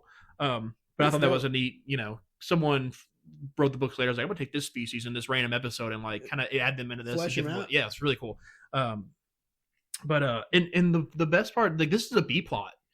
Yeah, this is a B plot put in as an A plot because the A plot is the whole. They're at the planet, which Brielle 4. Their moon's falling exactly out of orbit, and they're trying to figure out how to do it. They use the tractor beam. They're using a warp field, and then Q comes in. And he's like, "I'll just change the gravitational constant in the universe." Yeah, I'll just fix it real quick. Yeah, I have an IQ of 12,000 or something like 12,002. I'm a fucking god. Just call me on speed dial. Yeah, and he tells them how to do it, and then they can't do it because the Calamarain are there, and he goes out in the shuttle, and that Q's like, you actually did something, noble. Yeah. Did you learn anything? And Q's like, sure. And as soon as he gets his powers back, he like gets the Calamarain in his hand. He's like, I'm gonna fucking kill you. He spits in his hand. And the other Q comes back. He's like, Q. He's like, fine. He sends him away, and then you get the Q comes in. They're totally focused on getting the shuttle back and making sure Q doesn't fucking die. They're trying to save Q. Trying to save him. And the shuttle's back, and then the Brielle people are like, hey, you did it. And they're like, yeah, we did. Yeah. What can I say? Did anybody do anything? Yeah. Jordy and Q saved them, you know. I thought it was cool. They actually explained why the moon was falling is because Q said there was a large gravitational force, probably a black hole at near right angles to the plane of whatever of space, and there was a black hole somewhere just fucked their moon up. I thought that was so cool. Yeah, it was sick. And also, dude, just Q in general. Like I know we've said it before, but like such a good Q episode, seeing him become human, trying to fucking figure it out, and he's like he gets respect for humans because he's like, man, this sucks. Yeah, being sleepy and hungry and shit. I can't take it. Just a tiny bit of respect, not enough to actually, not fuck with them, but enough to be like, oh, they're okay. He had enough to not respect culture still and just bust in with mariachi music. I wrote down Q brings mariachi music, tries to give Riker pussy, transfers it to Worf because Riker didn't appreciate it. Worf seemed like he appreciated it. Yeah, Worf was ready to take him on. Yeah, Worf was like, and they were some fine ass ladies. They must have went to the nearest strip club and got the two that were working that day. Yeah, honestly, they were fine. They were not actresses. Well, they might have been actresses and other stuff. But and he leaves Data with the best gift ever. Data gets to laugh, and that whole scene is fucking great. I love Data laughing. Brent Spiner's his over the top laughing was fantastic. It killed me, dude. And Data, why are you laughing? I don't know. Yeah. It just happened. And I love when sounds like Elmo. I don't remember what Picard says when they leave, but then Q's like, I heard that, John Luke. Yeah. Like, he's just like, oh. Great episode. Oh, fuck yeah. Always love seeing Q. Yeah. Matter of perspective. This is a Murder, She Wrote episode. Yeah. Riker's accused of murdering it. Well, also, it's a very rapey episode. He's about to murder some pussy, if you know what I'm talking about. Yeah. That's a murder ended. Murder. That guy's wife was a slut. Oh, dude, yeah. She's like, Riker, you could probably see my vagina if you come in this room. Probably I've got champagne. And that guy's like, yeah, Riker's guilty. I'm coming here to try him. Yeah. Because he's fucking. Because in our culture, it's guilty until proven innocent. Yeah. Yeah, Dr. Apgar and his wife, Tawana or Topanga, whatever the hell her name was, they sucked. I wish she had died too. Tajina. Yeah. Stupid. This episode pissed me off. It was mad. Yeah, but the using the holodeck actually had a purpose this time. Yeah. Like normally the holodeck is just for fun. Just for fun or for story, when they need a holodeck episode. Or just so that Barkley or Wesley or whoever can just like get a nut off or something like that. Dude. But this episode's used the way it probably should have been, and like you got everyone's perspective and you recreate scenes and you solved a murder. In this case, it was a guy killing himself. This was Star Trek SVU. You know what I mean? But what I love though Murder She SVU. My favorite scene was when it shows the doctor his point of view from his assistant. And he's like, I went in there and I fucked shit up. I punched Riker in the gut, straight up in his gut.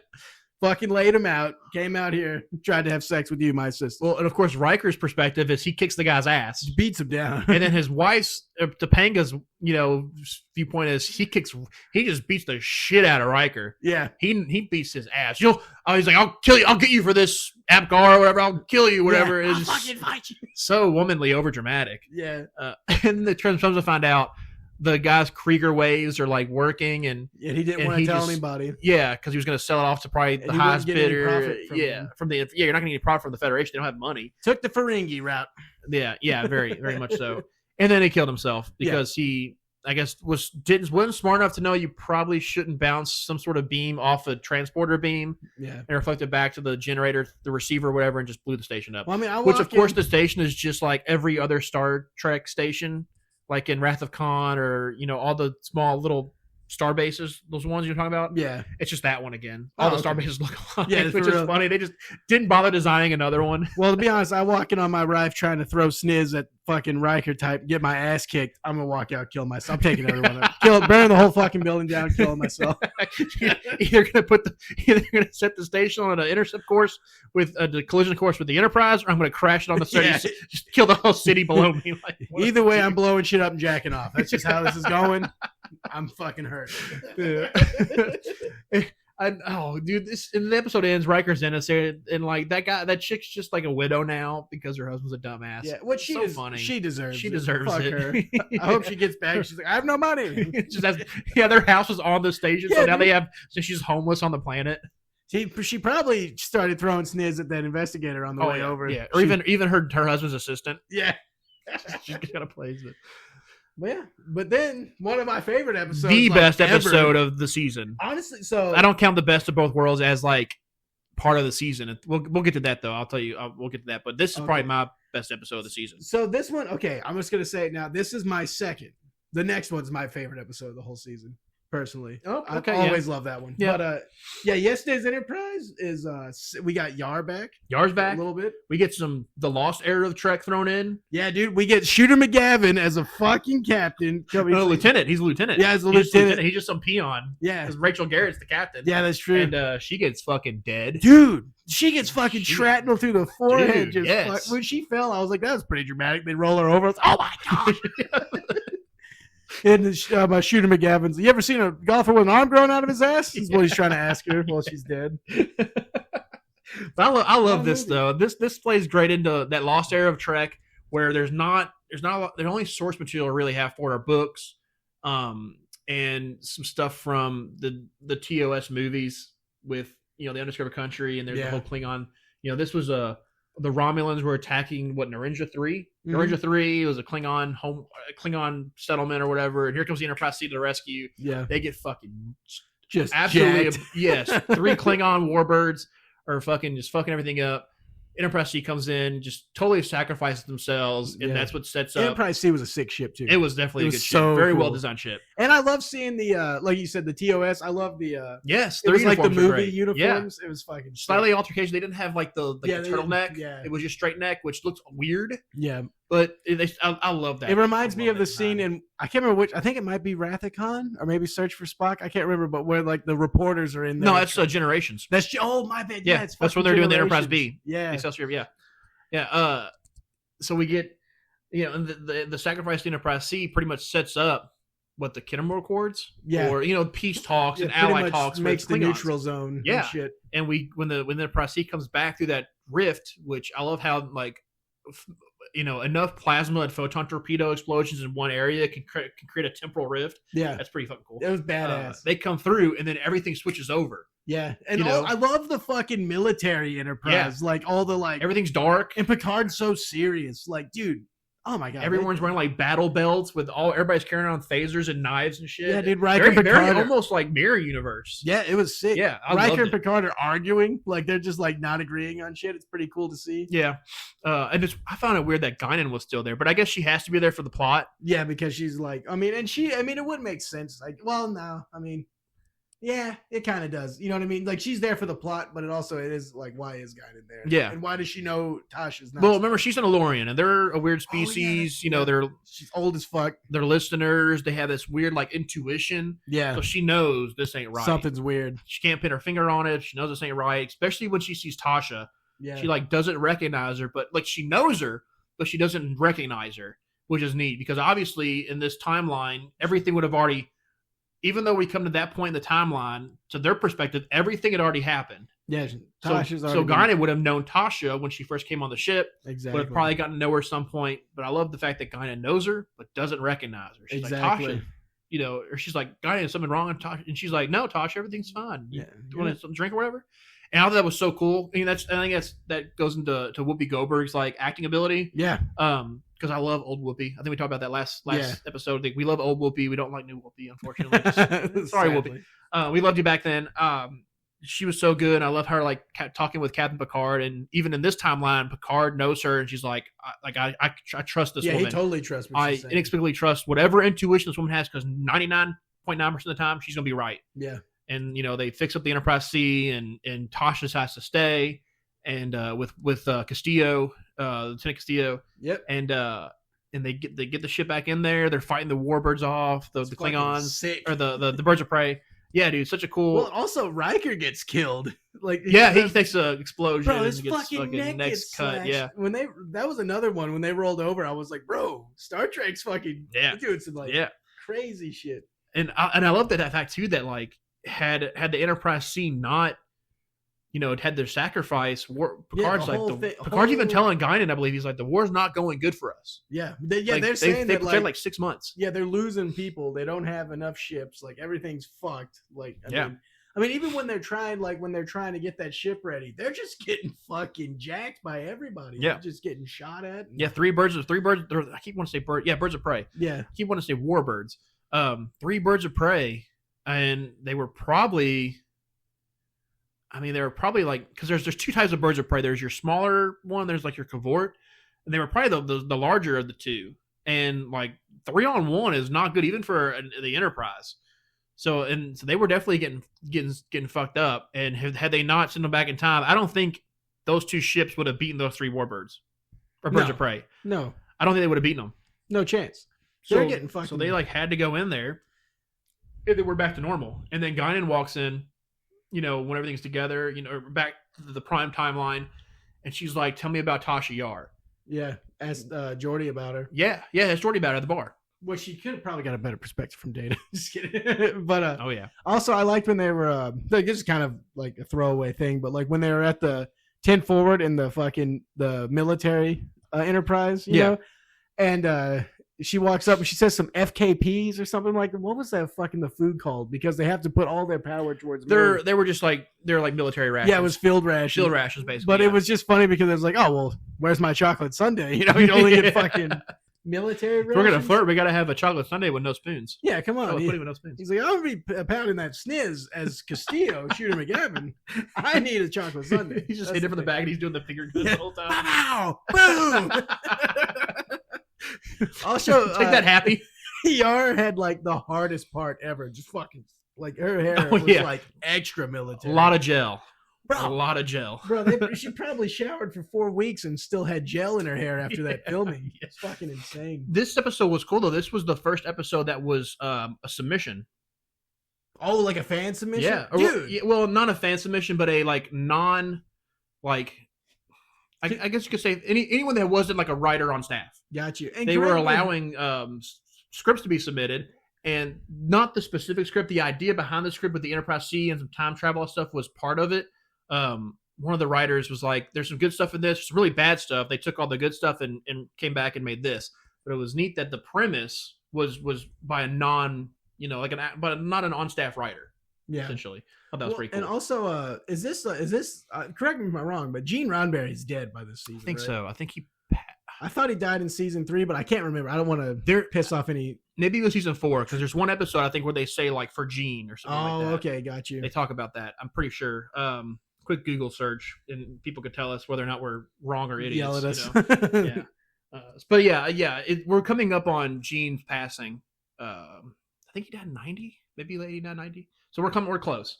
But yeah, and the funny part was the studio execs hated the idea of letting people send stuff in. Yet we get a really great episode from it. And it also, I feel like later on really strengthened the show too. Yeah, there are a number of spec scripts coming in, and like obviously they're not taking scripts, as they are. They're taking ideas from them and fixing them up. Yeah, and get some really good fucking episodes. I think they do that a lot in DS9. Yeah, they definitely. I'm pretty sure DS9 and Voyager both have a lot of that. Yeah, and they're really good. So. But no, fucking great episode. You said you're top for the season. I think this is my favorite one for the season. I could watch this one. That's one of the, like, if I'm gonna go watch Trek, I'll cherry pick like this episode probably. No, I'm right there with you. It's just that so this is second to the next episode for me. The Offspring, I think, like this episode fucking made me cry the first time I watched it. The ending is sad, bro. It got me, and like Data decides to make like an autistic child. He's like, you know what? She used to have an autistic daughter. Lol. They give her a very autistic name. Yeah, I'll call her Lol. So later on back in the day, they used to call them Lol cows. Lol cows. He just pretty much made fucking Chris Chan. Yeah. The first half of the episode, great. We open with Data bringing Geordi Crusher and no, it's Geordi, Wesley, and Troy, if I'm not mistaken, into his like laboratory. He's like fucking Dr. Frankenstein in here, makes law, and she looks horrible. Yeah, he's like, I don't know why he thought horrifying. Yeah, the weird alien. Like I don't know why he just did kind of make the human image. Yeah, I thought that was kind of weird. Yeah, well, because he didn't. Because but Data's base design is after Soong. So why did he make a more human? Because he let her pick because she got to pick races. Because she got to pick from Klingon and yeah, that's true. But also, I do like that he's like, "Come on in, guys! I made this 0 jizz. This is just all me, baby. I just fucking made this." And she, like they go in there and he's like having it pick what it wants to be, and the 4 options. To this day, I still wish she would have went with that Andorian female. That would have been the funniest fucking episode to see that thing walking around the whole time. Yeah. Worst costume. Just has to be a Shellyak. You know what? I'll just choose a fucking tinfoil alien. Can I be one of the vape aliens? Or That have the vapes? Dude, if she picked Ferengi, would have been the worst fucking episode. So Dom's freaking culture is like trying to con everyone on the ship for their money and belongings. Just got all the kids' lunch money from fucking the daycare. That Yeah. What I love though, well, I thought the human woman pick was great. The great. girl The that actress played was Law, fantastic. dude, her movements. she fucking killed it. And that's one thing that sold me. As I was like, bro, like the haircut was terrible though. It was a god awful, but still watching it, I'm like believing this chick's a robot. Yeah, you know? Yeah, she was very good. They give her a job in 10 Forward with Guinan. Yeah, and like she's like asking questions. She's the couple's like getting all coupley out in dude. public, just doing PDA, and Guinan's trying to explain it to her and doesn't do a very good job of it. No. And then Riker walks in.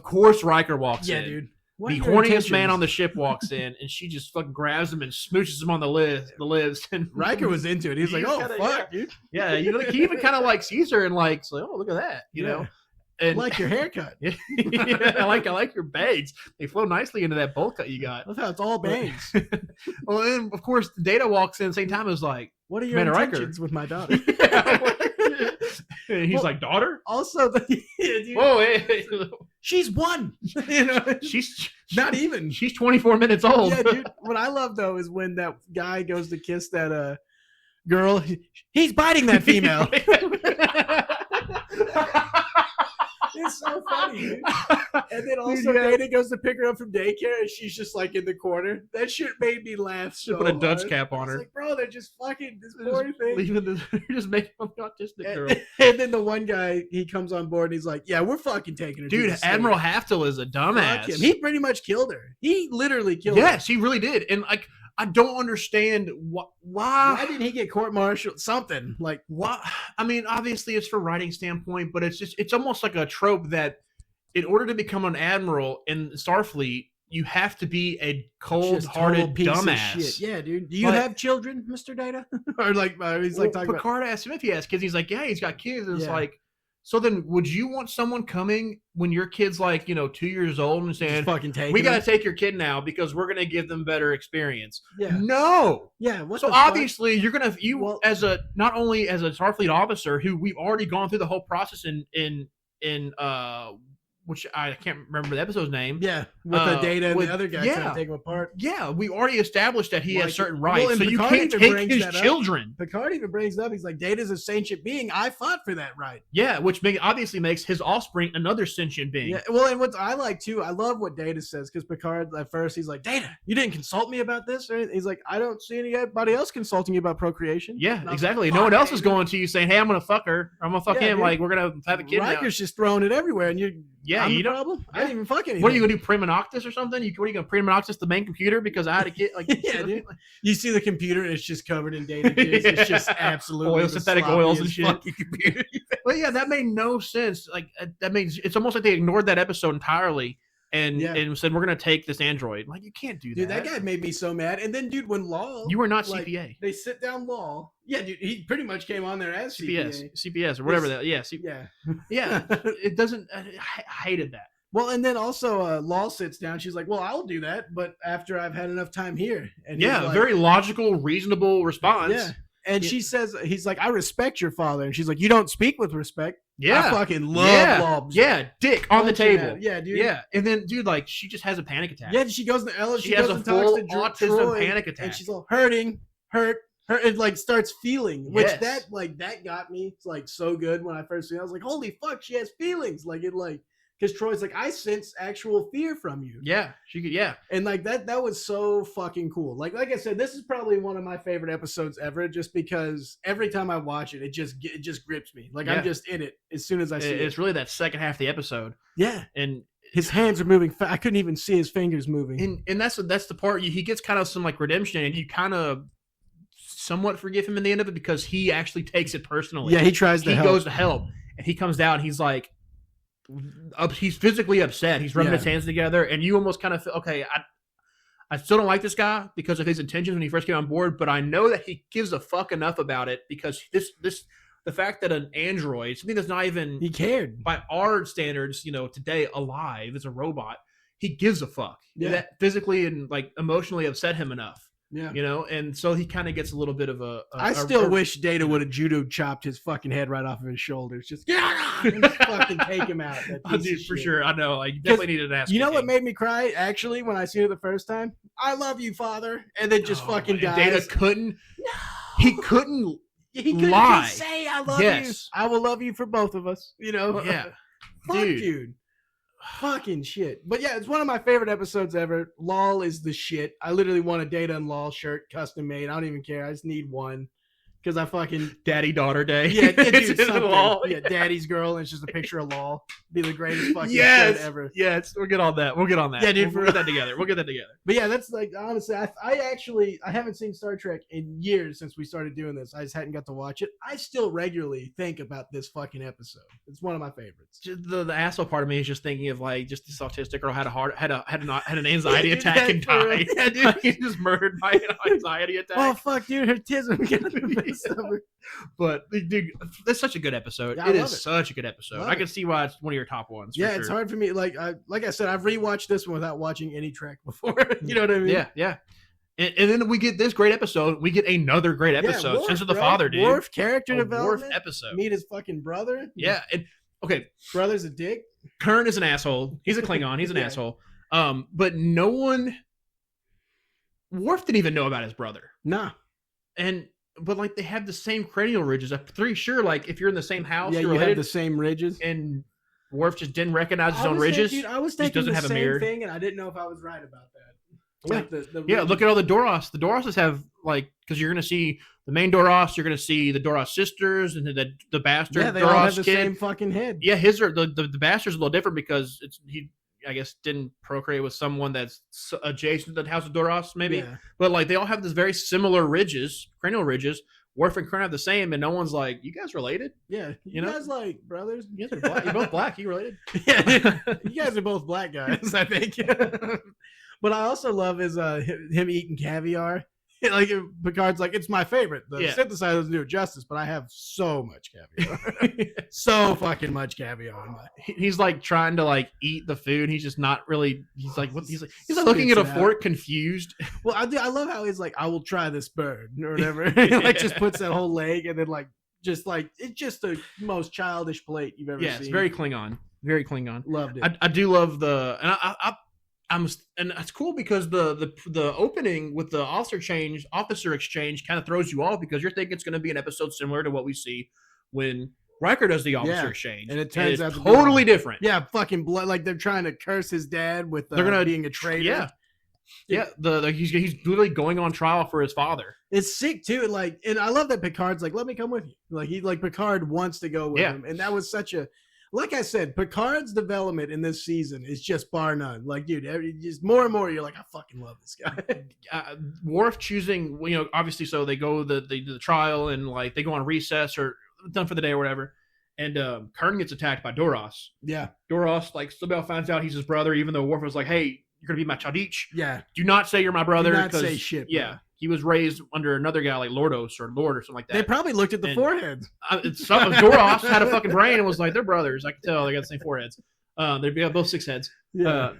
Yeah, dude. So Kern gets fucking murked. He gets almost murdered. And while he's recovering, Picard becomes his Chadich. And it's like right then and there when Worf chooses Picard or Picard officers or whatever, that's like Picard's whole like start is like getting really into Klingon culture. Yeah, he already spoke some Klingon. Yeah, and then he like becomes becomes like the Klingon ambassador for the fucking Federation. It's because like we'll get into like the Klingon Civil War, and he's just so involved in it, and she's gonna choose the next leader of the Klingon people later on. I believe in season 4. So he gets I love it. So he he definitely starts diving into Klingon culture, which is cool. He even fucking goes to find that his Worf's wet nurse or whatever, she's his nurse or his nanny, and like fights off like 2 or 3 Klingons. Yeah, dude, almost wins. Picard is a fucking baller. That's why he's the captain. This season, I feel like they were like, we have to give reason to why this whole crew is so dedicated to this. Oh yeah, while they are all on the flagship of the Federation. Yeah, and of course, and when I see this season 1, Picard would have lost immediately. Yeah. He's season 1 Picard's totally different. Very weak in my opinion. It's funny physically. Too.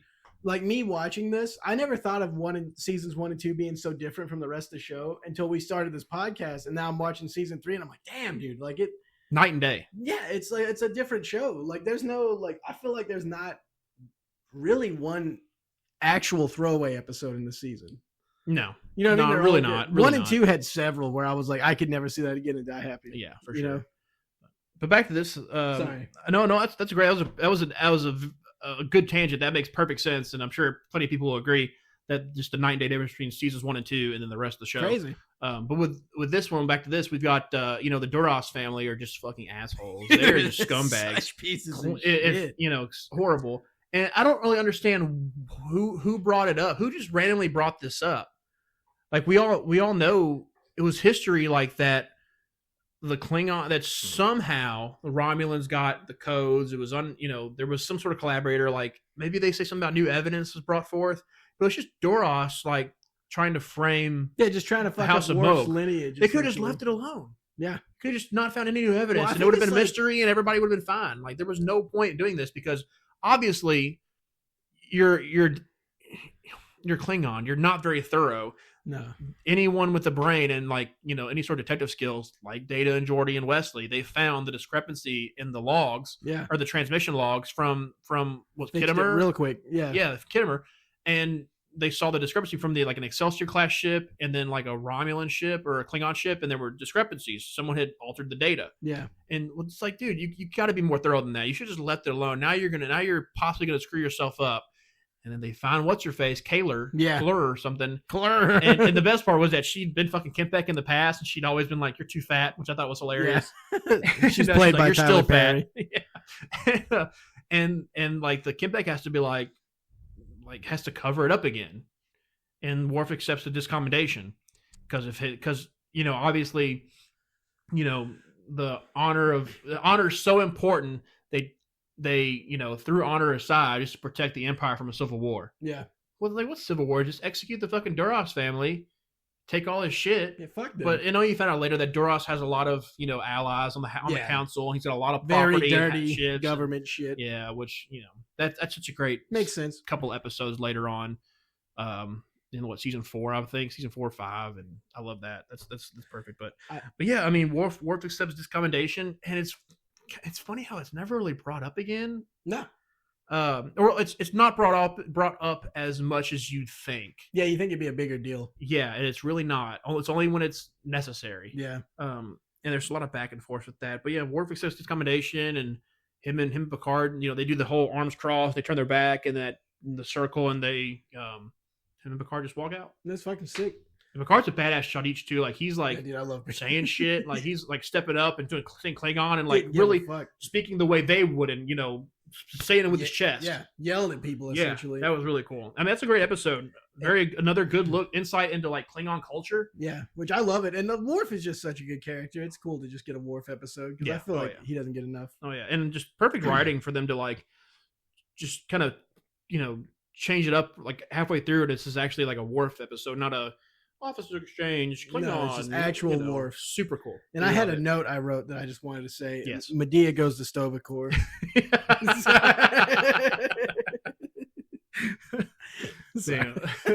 Well, they can watch Allegiance in Sto-vo-kor. This is episode 18. Yes, sir. Another abduction episode. Picard's kidnapped. Fucking something more kidnappings. Yeah. There's 3 other people get kidnapped. Yeah. 3 other people. Well, 2 other people because the one is bitch. Yeah, fucking lying bitch. So you get he's there in that holding cell with Cadet Haro, and then Kova Thal, who is from Minos. He's on something, and then they get Esok, the hairier Nausicaan. Yeah, who's not a Nausicaan. I don't know what the hell he is. He's like, I will not eat this soap. It's literally no, it's not even soap. It's a fucking toilet. Like a one of those urinal cake. Yeah, that's what it is. What kind of cake is this? Urinal. What flavor is that? Piss. Tastes like piss. Tastes like ammonia. Yeah, and then of course you got the doppelganger Picard still on the Enterprise, who's just awkward doing some weird shit. He's sexing up Beverly. Yeah, they had that. That's the awkward ass dinner. Yeah, that is so weird. They're like having, they're eating, and he's like, "You want to dance?" Yeah. And he dances with her, and he's about to like kiss her. Yeah, and then he's like, "Get out." Yeah, get out. You should leave. I can't have you in here doing this. Yeah, get out, thought. And then like he's in 10 forward later, and he's like starts singing. He starts singing. Yeah, just like, he never goes to 10 forward. No, ever. Like you rarely see him at 10 forward. He goes in there, gets a pint, and starts singing. I had to look it up. Heart of Oak. It's a Royal Navy song. Oh, that's fucking. Like it's an actual song, and he starts singing it, and like Miles O'Brien's singing it, but he's with Jordy and Worf. Yeah, he's like sing along, and they're just like blah, blah, blah, blah, blah. They're just mouthing the words. We don't know the words. Ray Charles and Klingon. I don't even know this. I don't know this Royal Navy Jordy's all song. like Georgia. You say my nerves, and you rather. What I love though is that oh fuck, what was I about to say? Picard kicks Geordi out of the poker table. Like he's not on purpose, but he's like, oh, it's not in order. And he's like, oh no, he goes to the poker game. I forgot about that. Jordy's but then I fucking suck. He like just kind of observing, and then like makes Troy get up and walks outside. Yeah, it's like what asks the weird mutiny question, and it's so very weird. Yeah, so very weird. And you get like the crew. You get all our main senior officers in the ready room later, like talking about him. And what's up with Picard? Anyone else knows this weird shit? And how come I see he did have pants on? That was weird. He walked on the bridge. Is he Cena? On the bridge in a thong is weird. Yeah. Then we cut back to that holding cell or whatever, and they're trying to get the door open, and Picard's slowly starting to realize that they're just in an experiment. Yeah, and trying to figure out who's how to beat the experiment, and then that dumb cadet, that Bolian girl, it's half and half, bitch. Is the one who's doing it. It's Bolian with hair. I thought Bolians were all bald. Yeah, that was weird. It's from Polaris, but she like says the wrong thing. Talks about a mission that was actually classified, so a cadet wouldn't know it. He kind of realizes that the door. They're trying to open the door and they mess it up. They get that pain beam. Yeah, dude. That was funny. Then they finally open the door and it's just a brick wall, basically. Yeah, it was fucking hilarious. And he's like, "All right, we're done. Yeah, we're done with this. All right, bitch, you. I know you ain't right. Give me a piece of that urinal cake." But of course, Picard's being like the smart. He was like, "We got me, the leader, the figure of authority. We got the cadet who is, trained to take orders, trained to take orders, who's learning. You've got Kobus Thal over here, who is just a collaborator, a coward, because his people they get conquered all the time. Yeah, they don't fight back. They're losers. And you got Esok, who conquers, and who is also, balks at authority. So it's obviously an experiment of like how these 4 different people can like commingle and how long it takes for they're at each other's throats. No, I agree. 3 days, because Esok was going to eat. I'm going to eat this motherfucker. I'm going to start dick first. Matter of fact, let me get a taste of that dick real quick. Let me just see. Get a taste. So then they get found out. Everyone goes back to their planets, and then that weird twin species. Yeah, they're the ones on the bridge that did it. Yeah, and Picard signals eye movement or whatever. They're gonna capture them. Fucking traps them. But what kind of made me mad at the end of this was Picard scolds them. Yeah. For you shouldn't kidnap. We can't be captive. Exactly. How do you like it? How do you like it now? But he scolds them, which he should have been scolded, and then he tells them to get off the ship. Yeah. No, like you met a brand new species. Your first contact was rough. Yeah. You should have scolded them. Said, well, everything you did was wrong. And if you want to communicate with us, if you want to learn from us, just talk to us. Yeah, for real. Initiate actual contact. And which of course they said like they communicate telepathically. That's, this verbal talk. It's not what they normally do. But if you're observing someone, that's what they communicate, and you have the ability to do that. You shouldn't just abduct them. He's like, come talk to us. Start a dialogue. No, I agree. He just scolds him and kicks him off. He could have like actually put an olive branch out and was like, let's let bygones be bygones. You got us, now we got you. We're even. Let's actually have a relationship. That's mutual, and it's just kind of weird the way they ended it. Another weird episode. They ended Booby Trap. Yeah, blew it up. It was very, very strange. They just kind of wrap it up a little too quickly. I wish they would have cut to Crusher dissecting them. Just fucking, just like organs on the. I wish we had post-credit scenes for the show, like we do now with some shows. Honestly, we get the credits and it's just them on the. There'd be so many funny ones. But yeah, I didn't like how that ended. Everything else was great in this episode, except for just Picard just scolds them. That's it. Yeah, it's so just weird. One of those ones that left it more to be desired. Yeah, for sure. And then we got what's the 19? Captain's Holiday. Yeah, I like this episode.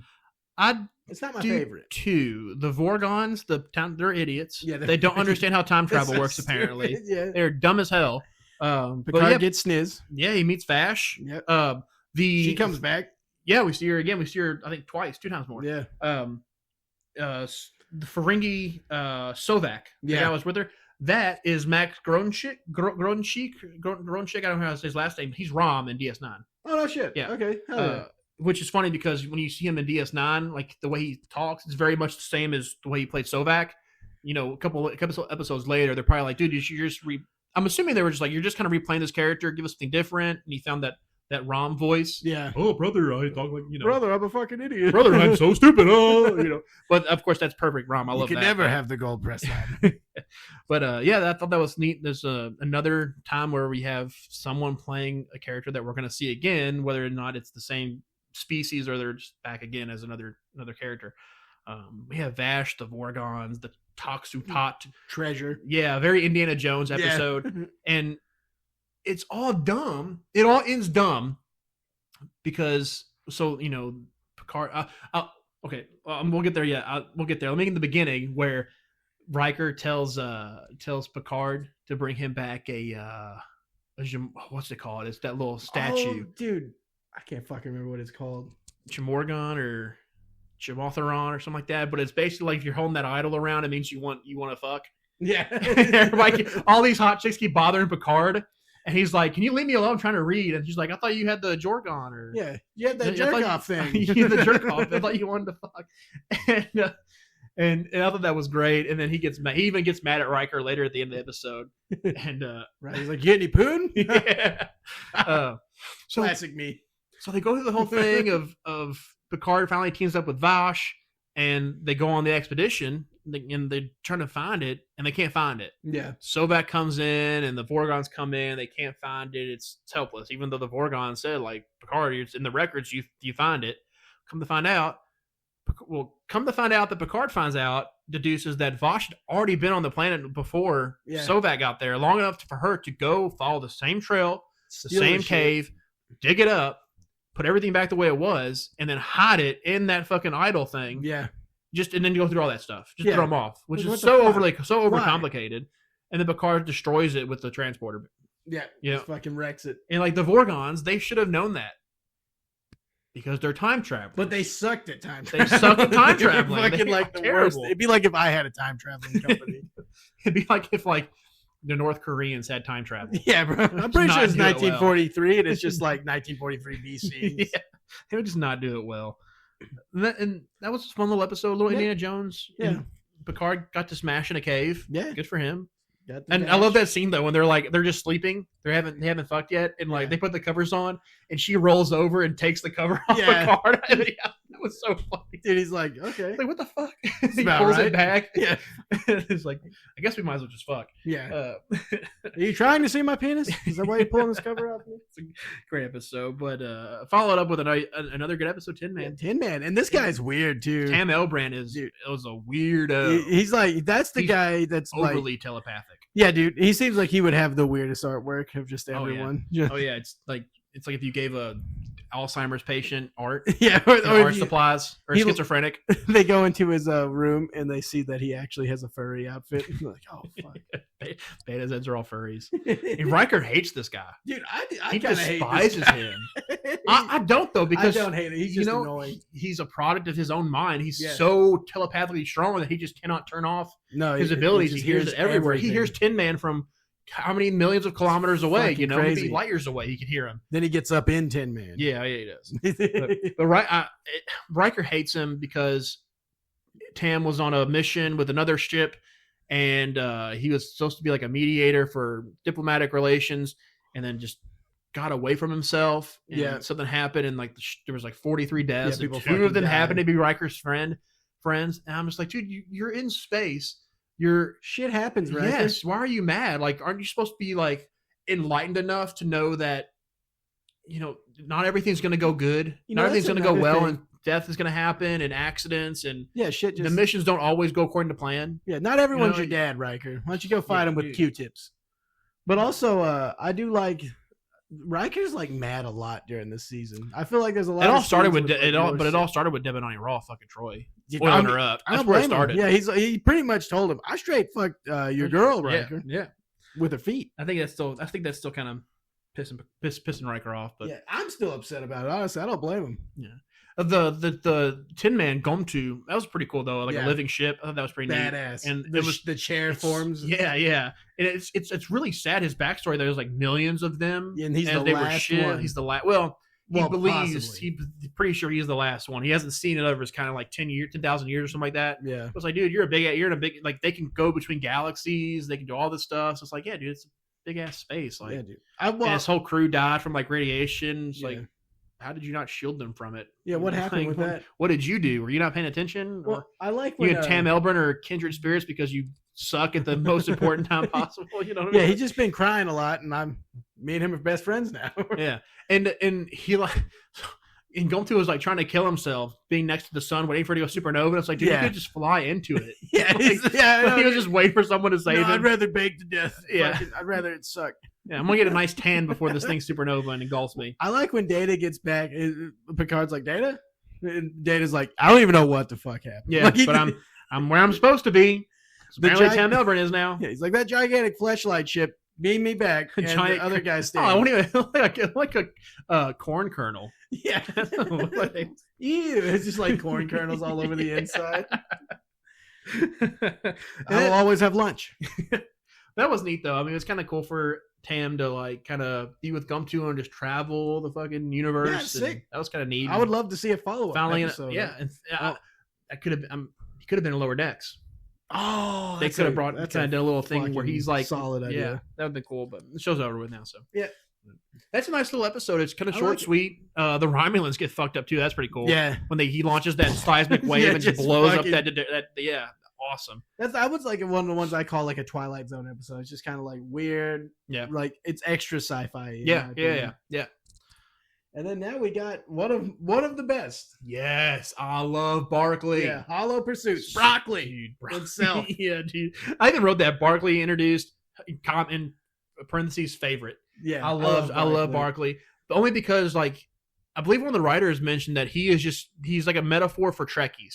Yeah, that's why not that I was like just jacking off on stuff, but I was just really related. You relate to him. Really relate to Barclay. You can be nervous about sometimes. You can have your cat's got your tongue and really important things, and you can't verbalize what your brain's telling you to say, and you get nervous. And Barclay in social situations was me in every social situation when I was 20 and watching the show. So and he has he's got this holodeck as like his therapy. Yeah, and like how everyone else has their therapies, whether it's doing art or doing if you go camping or if you go do this or do that, a hobby, that's your form of therapy. Yeah, and his therapy is kind of bad because it turns into a hollow addiction. Yeah, which that becomes an issue later on. Pretty much a porn addict. Yeah, which it's not even porn to begin with. It was mostly like he had his like programs where he kind of did sexualize Troy. Oh yeah, but he had the Three Musketeers that program fighting where Riker, Data, and Picard. And he was viewing them as how he views them, which is like Riker being short. Yeah, how he wants to view them. Was funny. Yeah, because he sees them all as bigger than life characters, and he goes in the holodeck where he's that, and they're what he is. Well, I like when he just kicks the shit out of Riker in 10 forward, or I think it's 10 forward. It's just 10 forward, punches him in the gut. And shit. And that's in the open too. So you're like, you think it's legit? Like, what the fuck? Who's this guy? Yeah, but this guy kicks ass. I hope we see more of him. They're like so fucking mean to him. Like, I get he was late. They really are. But like, dude, at first I was like, Jordy, calm the fuck down. You can't even see. Fucking Ray Charles over here just shitting on Barclay. Well, and I guess that's just how I've thought about that too. But they're on the flagship of the Federation. Everyone there is there because they're at the top. Yeah. But Barclay is obviously a top engineer. He obviously knows his stuff. It's just the way he needs to verbalize and his interpersonal skills. Yeah. Not his technical skills and his knowledge. He there. Just sucks at talking to people, but he's fucking smart as shit. Yeah, exactly. And and it's kind of fucked up that no one noticed that he needed help, guidance, a friend, a mentor. Well, especially Jordy. He's too worried about getting his own holodeck sniz. He can't get any ladies. He's neglecting his employees. And you think Troy would have saw that because Troy is there to maintain the mental well-being of the entire crew. She should I mean, she should know pretty much everyone on board to some extent. Yeah. And she just overlooks Barkley. Yeah. Also, just saying, mad respect to Picard for being like, Broccoli name ends here. And then calls him Broccoli. But like, that was a fuck up. Like, that was a fuck up. And Data was all like, oh, sorry, it's actually, I love how Data goes to explain. Pretty common to change vowels around. But when he stops, though, he just like goes, and like starts fucking with the computer. Oh, yeah, sorry. It's so good. But what I love, though, is like, what made me mad, honestly, is I was like, Jordy, you're his boss. Why the fuck you let Wesley pick a nickname for? Wesley's the worst guy on the ship. You know, if you're getting dogged on by Wesley, it's a bad fucking day. Yeah. You know what I mean? Yeah. Wesley's annoying. He eats pudding with his hands. With his fingers. He like always leans on doors. Like, fuck with Wesley. his arms crossed, saying adults. He's the only one still pretty much wearing a fucking jumpsuit. Wesley's like, you know what?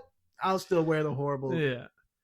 God, and it's nice that Barkley saves the day. We have the whole the ship starts malfunctioning. Another malfunctioning ship episode too, if you really think about it. Another one. And it's all because of those containers that they were transporting. That fell off. Yeah, and was leaking, and there was some sort of like element or chemical compound that was traveling from person to person through contact, and it was affecting the ship. And Barkley figures it out in the most stutteringest way possible, stuttering through that whole, I felt so bad for the way Barkley talked, like the way he's like just panicked. Yeah, it gets better though. It does get better as it goes on. I mean, hell, even in Voyager when we see him again, he's talking a lot. He's way better. Yeah, he's way better. Still a little bit, but I do love Barkley. He's great, and he goes back to the holodeck. He's like, computer, like, delete all Barkley programs except whatever one. You know that was the Troy fucking. Oh, dude, that's the one where he's just destroying Troy. It's just a whole. it's just a sex dungeon program. All the women on you see it, it's just Picard and BDSM. Oh fuck. What I love though is when they go in there to like investigate, and Wesley's just like eating a whole pie. Yeah, yeah. They're all like just idiot. Yeah, well, it's like Three Musketeers. Three Musketeers. You got Troy as Aphrodite, or what's the plum, the nursery rhyme about the plum, the boy eating the plum pudding. Oh, that's what Wesley's supposed to be. Yeah, that's what Wesley's supposed to be. I'm sure the other guys are ones too. You just have to actually kind of pause it and see who's who and figure out what's what. But I think they're all supposed to be like storybook or. Yeah, he's definitely it's like based off of like fairy tales and fucking. But I do like that. I didn't like. I mean, how mad they got at him when that thing fucked, like the little floating, like the anti-grav sled jack fucked up, and he's all, "Damn it, Barkley!" Oh, and I love how he comes in he's supposed to be there for it, and he hides. He like hides behind, like Reg. Reg. Tim Barkley. I do like Geordi's efforts to help him later on. He does try and befriend him, and that's really nice. And they actually do become friends. Yeah, and all it took was Picard saying, "Get your fucking head out of your ass and like help someone that's under your command." Yeah, you're fucking letting people call him Broccoli. And that's your employee? Like, it's not good. Like you shouldn't be doing that. If you want any sort of command status, I don't think he's lieutenant commander yet. No, because they have to take the commander assessment later on, and I think he's still just a lieutenant at this point. I have to look at his pips. But it's nice that Barkley like gets triumphs a little bit. And he does a fake like "see y'all later" in the holodeck, and then doesn't actually say hi. But it was so Barkley of him to not actually say bye to anybody. He just goes to holodeck. Says bye to, we respect you, and you have a huge penis, Barkley. We love you. In program. And then we get this is actually this. I love this fucking episode. Well, I see it the most toys, and I was like, yeah, that's in Barkley's one holo program he saved all the toys. Yeah, dude. Yeah, he's got so many toys in there. But dude, I don't like this episode that much. Really, I hate Chavez Fajo. Piece of shit. I fucking hate him with everything in me. Guts. But that's what I like about murder him with my bare hands. Worf almost gets another promotion. He almost gets promoted again. Worf's just on track. Yeah, and I got to write down a lot for this. All I wrote was Chavez Fajo abducts Data, so another abduction episode. Abductions. Number 4, 3 or 4.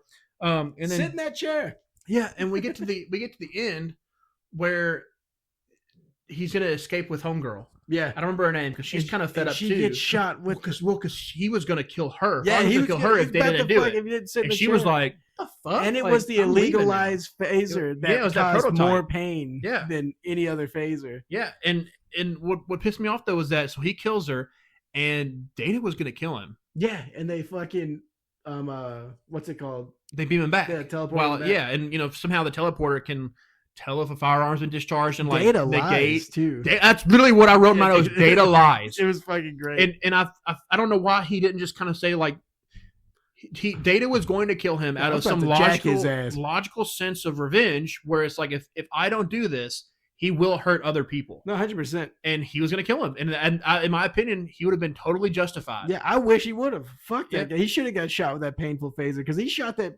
chick after he already burned her face all this shit before. Yeah. They're 14 years, what she said. And like, I don't know. I genuinely liked the episode because it was so weird. Like this weird rich fucking guy, collector guy that just has to just have a rich things. Kid. He's like, you should have seen my childhood in fucking West Philadelphia. Just kidding. I don't know what he said, but he's in Bed-Stuy. But he's like, just kidding. I was actually very wealthy. Yeah.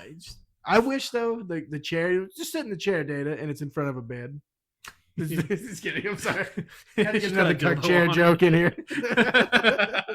Oh, there's a chair's got a dildo on it. Yeah. Sit down. Sit down, Data. It's a fine chair. I've heard it's the most comfortable in the galaxy. But yeah, really the whole thing they got from this episode was the end. Data was going to kill the guy. Yeah. Data lied. And it was sick. Yep. That's all it is. Yeah, pretty much. Like, that's another Data development. Like, Data has the capability to lie. It's the first time he does it when he could have lied multiple times before, and he just doesn't do it. Yeah. Now he does. It's like almost like, I feel like that's like a new chapter or a new like chapter in his programming. Humanity. Yeah, and like sometimes you have to lie. Yeah. Just to protect whether yourself or protect someone else or or everything. I mean, I guess at this point he probably couldn't tell Riker. Yeah, I was gonna kill the guy. Yeah, because they were there. They were gonna arrest him and let the Federation take care of him. But if he had told us not his friend and commanding officer, yeah, I was gonna kill that guy. It might leave a bad taste in Riker's mouth and might so maybe it was good to last. I did like Data talking to him when he was in the brig. Like he's like, I have no feeling. You know what I mean? Yeah. Like he just kind of shits on him and leaves. He's like, have fun in your fucking cage. Yeah. Bitch boy. Bitch. And then Worf goes back to his room and punches a hole in the wall because he missed out on his promotion. Yeah. He's like, Tasha died, I got promoted. Data dies, I'm gonna get promoted. Oh man, then Sarek is next. Yeah, Sarek. This is a great episode. Crazy. I love Vulcan episodes. Fucking yes, everything. Just the fact. I mean, we get Spock's father. We get a call back to TOS. We get some more. We get actual lore. I mean, we do know that Spock is half Vulcan, so we get Sarek and his mom, who is a human. His mom. And this is very much like a Vulcan pride episode. Like Vulcans are very, for not having emotions, they're very prideful people. Yeah, and Sarek has emotions in this one. Which is like, he has onset Bendai syndrome.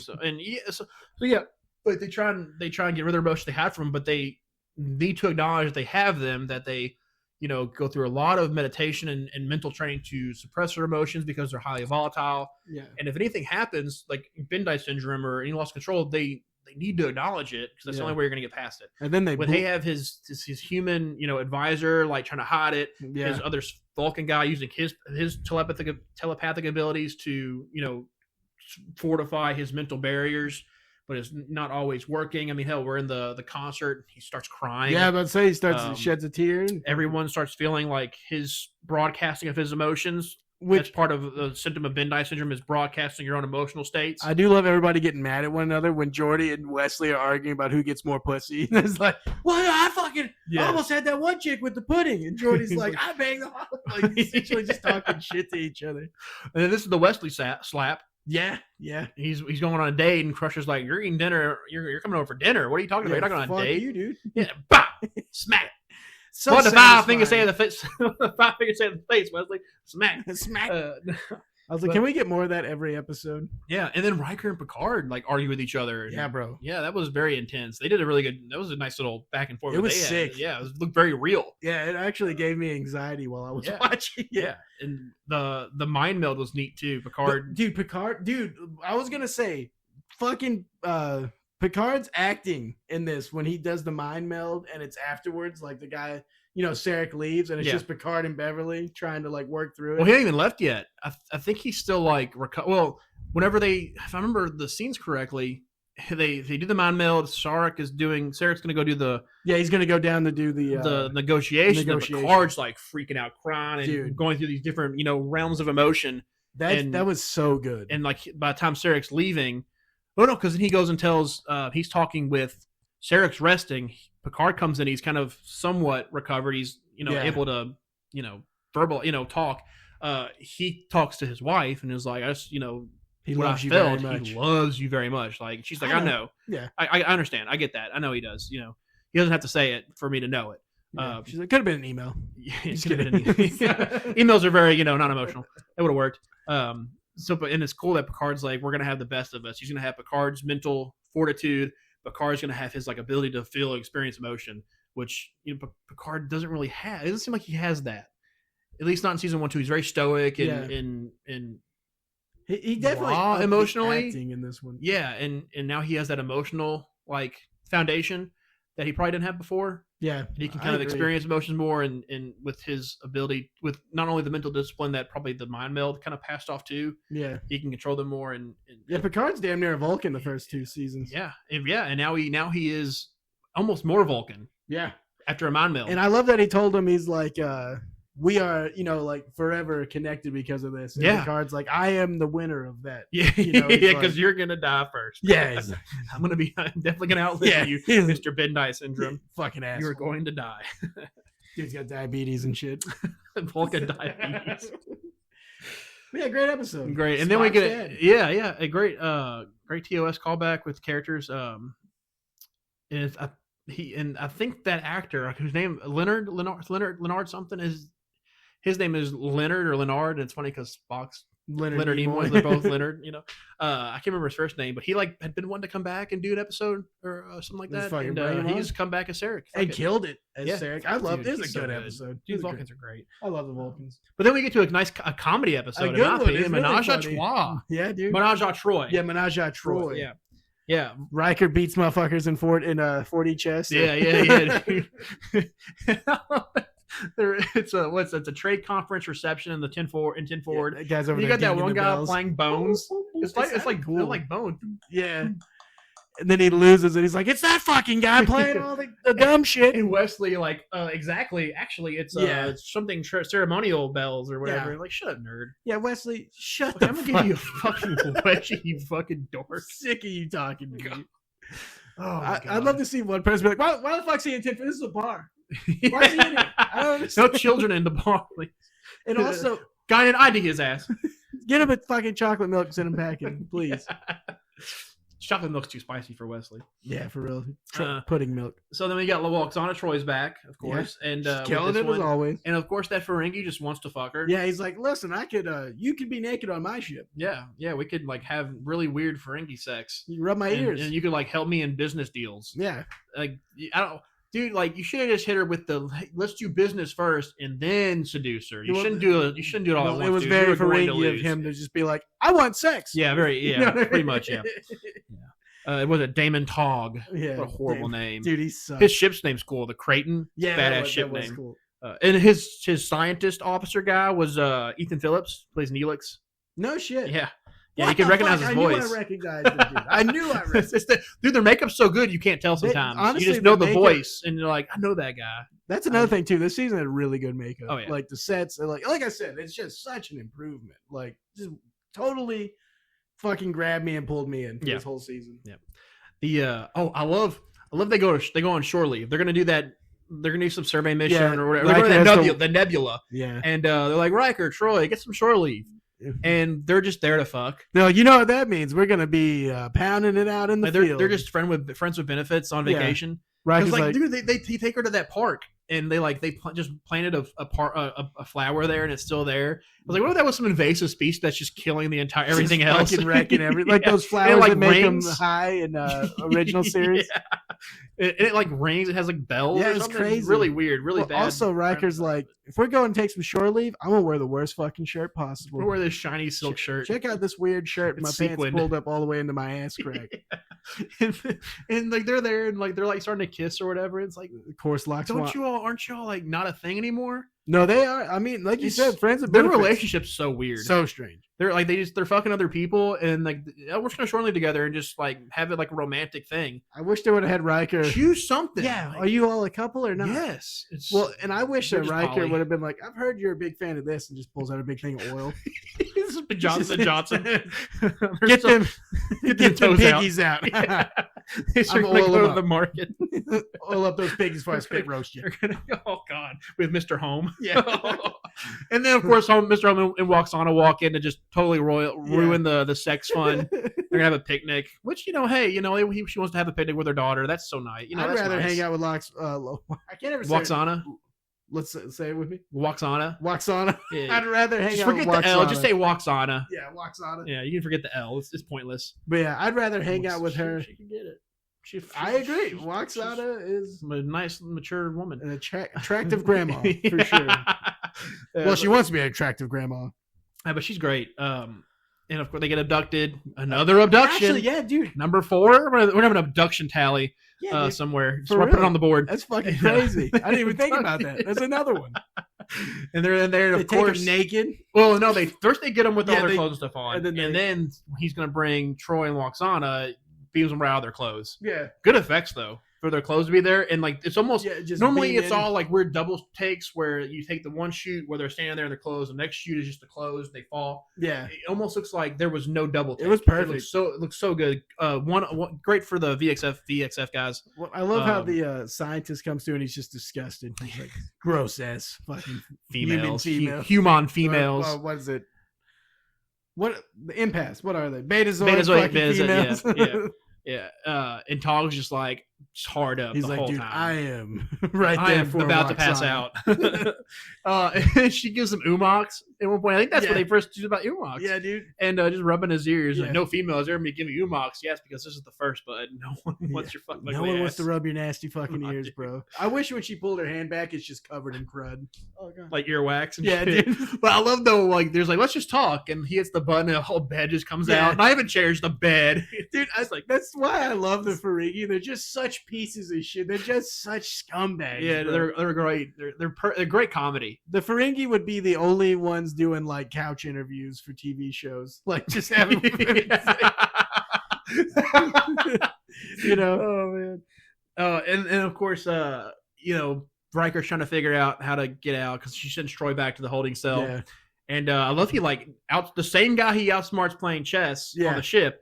He gets beat again in chess, and he's like playing him through the he's not even touching the pieces. Yeah, just telling him, hey, knight to beat, whatever. I don't play chess. I don't know where knights go. He's like, weak move. Yeah. And he opens the door for him. He's in a gun. And I guess they play a couple games, and Riker finally gets him and one-ups him and knocks his ass out. And I love that Ferengis have iron jaws. Yeah. I thought it was kind of a neat little thing to put in there because maybe they do. Yeah.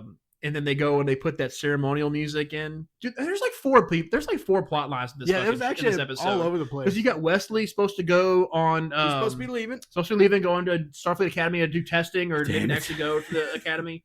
We fucking missed that. Picard's like, might as well stay another year. He stays, and like remembers that little code in the background radiation of the warp field, is actually the that ceremonial music. So they track him with that. So you got that, right? You got the whole abduction plot. The Enterprise's mission to the Nebula is kind of a plot because they go someplace where they have 0 communication. Yeah. They have to get it done and come back, and they come to find out, hey, we've been trying to reach you for 3 days. Missing Riker and Troy. Yeah, they've been gone for 3 days. Like, they're gone. We don't know where they went. All we found was the women's clothes. Yeah. And then you've got Wesley, going to the academy. Yeah, he's going to leave. And then really, I will say the 4th kind of plot is the whole relationship between Waxana and Picard. Yeah. Because you don't really see it until the end when Picard has to get her back. Yeah. And he recites everything. I had to write it down.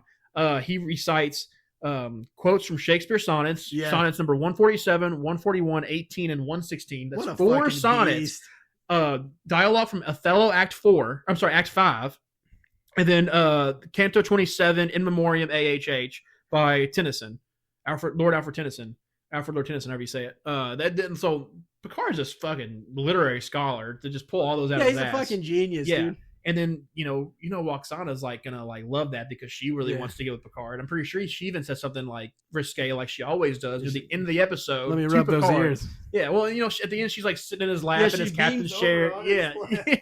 And I love how he just scares the shit out of Tog, and he's like, Mr. Worf, arm phasers, photon torpedoes, prepare to fire in 10, 9, 8, and then Tog's like freaking the fuck out. Oh fuck! Even Waxana was like, "Oh, you can't go killing another one of my lovers." And he's like, "What do you mean? Whoa, kill what?"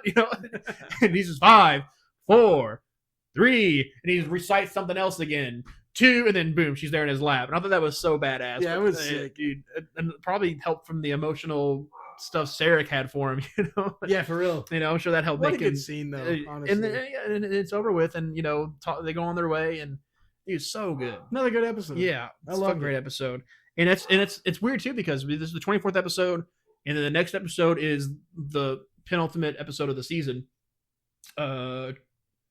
I'm sorry, no, it's not. Then we got Transfigurations. Excuse me, I forgot there's 26, I like not 25. this one too. Yeah, so everything I just said put toward the end of this episode we're about to talk about because I just totally blew off the segue into the best of both worlds. So you're fine, dumbass. So Transfigurations, episode 25. This episode, Jordy finally gets some.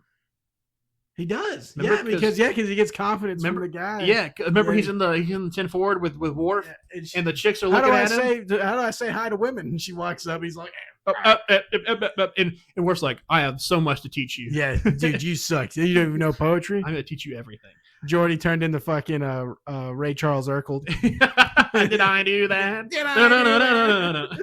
Well, and then later on, whenever after you know, they go down to the planet. They find the escape pod. They find that guy with like no limbs. He's like barely alive, and Crusher's gonna use like Geordi's, I guess, impulses in his brain to like help stabilize this guy. I don't understand how that works. I wasn't sure about that. But it goes. He feels it like that pulse goes into his brain and like somehow gives him confidence. Now he's got Riz. Yeah, so he goes back to the ship. The guy's healing, and Geordi's in 10 forwards. He's that girl, and it's like, hold my drink. Yeah, and goes up to her and he's like talking to her, then like grabs her hand, and, like puts it on her arm, and it's like take you to the holodeck so we can fuck. He's like, you want to go? And then what worse is like looks at Guinan or maybe Guinan or whoever was there is like, I've been tutoring him. Yeah, dude. What I love too, I hasn't told him shit. He was like, he's my student. Yeah, I've been showing him how to fuck stuff. That's what I've been reading poetry and having women yell at me. He's been taking notes. Well, you know what I liked is how Riker thought something was up, and he's like, "Yeah, there's something up here. Geordi never gets pussy." That's what's going on here. I'm the guy who does the pussy stuff. Oh, and we got to go back to Booby Trap because remember Geordi's talking to Guinan about trying to talk to chicks. Yeah, and he kind of insults her if I remember correctly because he's just like, I have trouble talking to women. And she's like, you've been talking to me this whole time. And he's like, yeah, but you're not a woman. Yeah. You're fucking nasty, Guinan. You're an Elorian. You're not, you're a nun. Yeah. Yeah, that was so funny. Like, it just insults Guinan, essentially. But I get back to Transfigurations. This whole one was weird with they're the species, the Zalconians, and how they're going through some evolutionary process where they just go from human to energy. Thought that was kind of fucking weird, and like they're trying to like, and it was like a real execute people that are trying to go through the process of becoming energy people. Well, and also whenever he turned into the energy person, it was like clearly like a Zentai suit. Like you could see the creases in the fabric. It was just a onesie suit, and they didn't illuminate it very well to where you couldn't see like the crease from the top of the head, and you could see it on the back of the neck. Yeah, they didn't do a very good job on that. I guess they were just short of cash on making that look better, or just didn't pick up on like film very well when they did the effects. No, I bet it looks better on a CRT television. And that probably too. Yeah. And Beverly wants to fuck him. Yeah, that John Doe guy. She wants to fuck this amputee once he grows everything back. What was weird is how openly her and Wesley talked about it at the fucking dinner table. Wesley was quite literally drinking chocolate milk at the dinner table. He's like, "So, Mom, you gonna be fucking that guy? Is he gonna be my new dad? I thought Picard was gonna be my new dad. Yeah, a season ago. Kind of a big fan of Picard being my dad, not this weird guy that heals people with his fingertips. Yeah, the Zalconians had that weird technology where they weren't gonna give up John Doe, and so the guy, that Zalconian guy, just looks back and they all just start like choking. They can't breathe. That shit was crazy. What the fuck weapon is that? Yeah, what did he do right there? It made everybody choke, and that one guy like sucks the air out of the ship or so. Dude. What the fuck? And then he's like, it just so happened. I remembered Beverly. Get you up and touch the fucking ship after we heal the other guy. Yeah, and that was so weird. Fucking Worf dies. Oh yeah, he kills Worf and he heals him. Yeah, he fucking breaks Worf's neck. I even wrote that John Doe kills / revives Worf. Yeah. Like, I totally forgot. And that fall when Worf hit the ground, that looked so fucking good. That like, stunt double took it. Yeah, dude. Like, I was like, that must have hurt. Oh, for sure. And then Beverly's like, his neck's straight, it's all fucked up, dude. Yep, he broke his both his primary and redundant spine. They broke his spiky penis off. Where was that guy later on when Worf breaks his fucking back? Yeah, dude. Right? Honestly. Call John Doe back. He's energy. He can come here instantaneously. Fucker back. Yeah.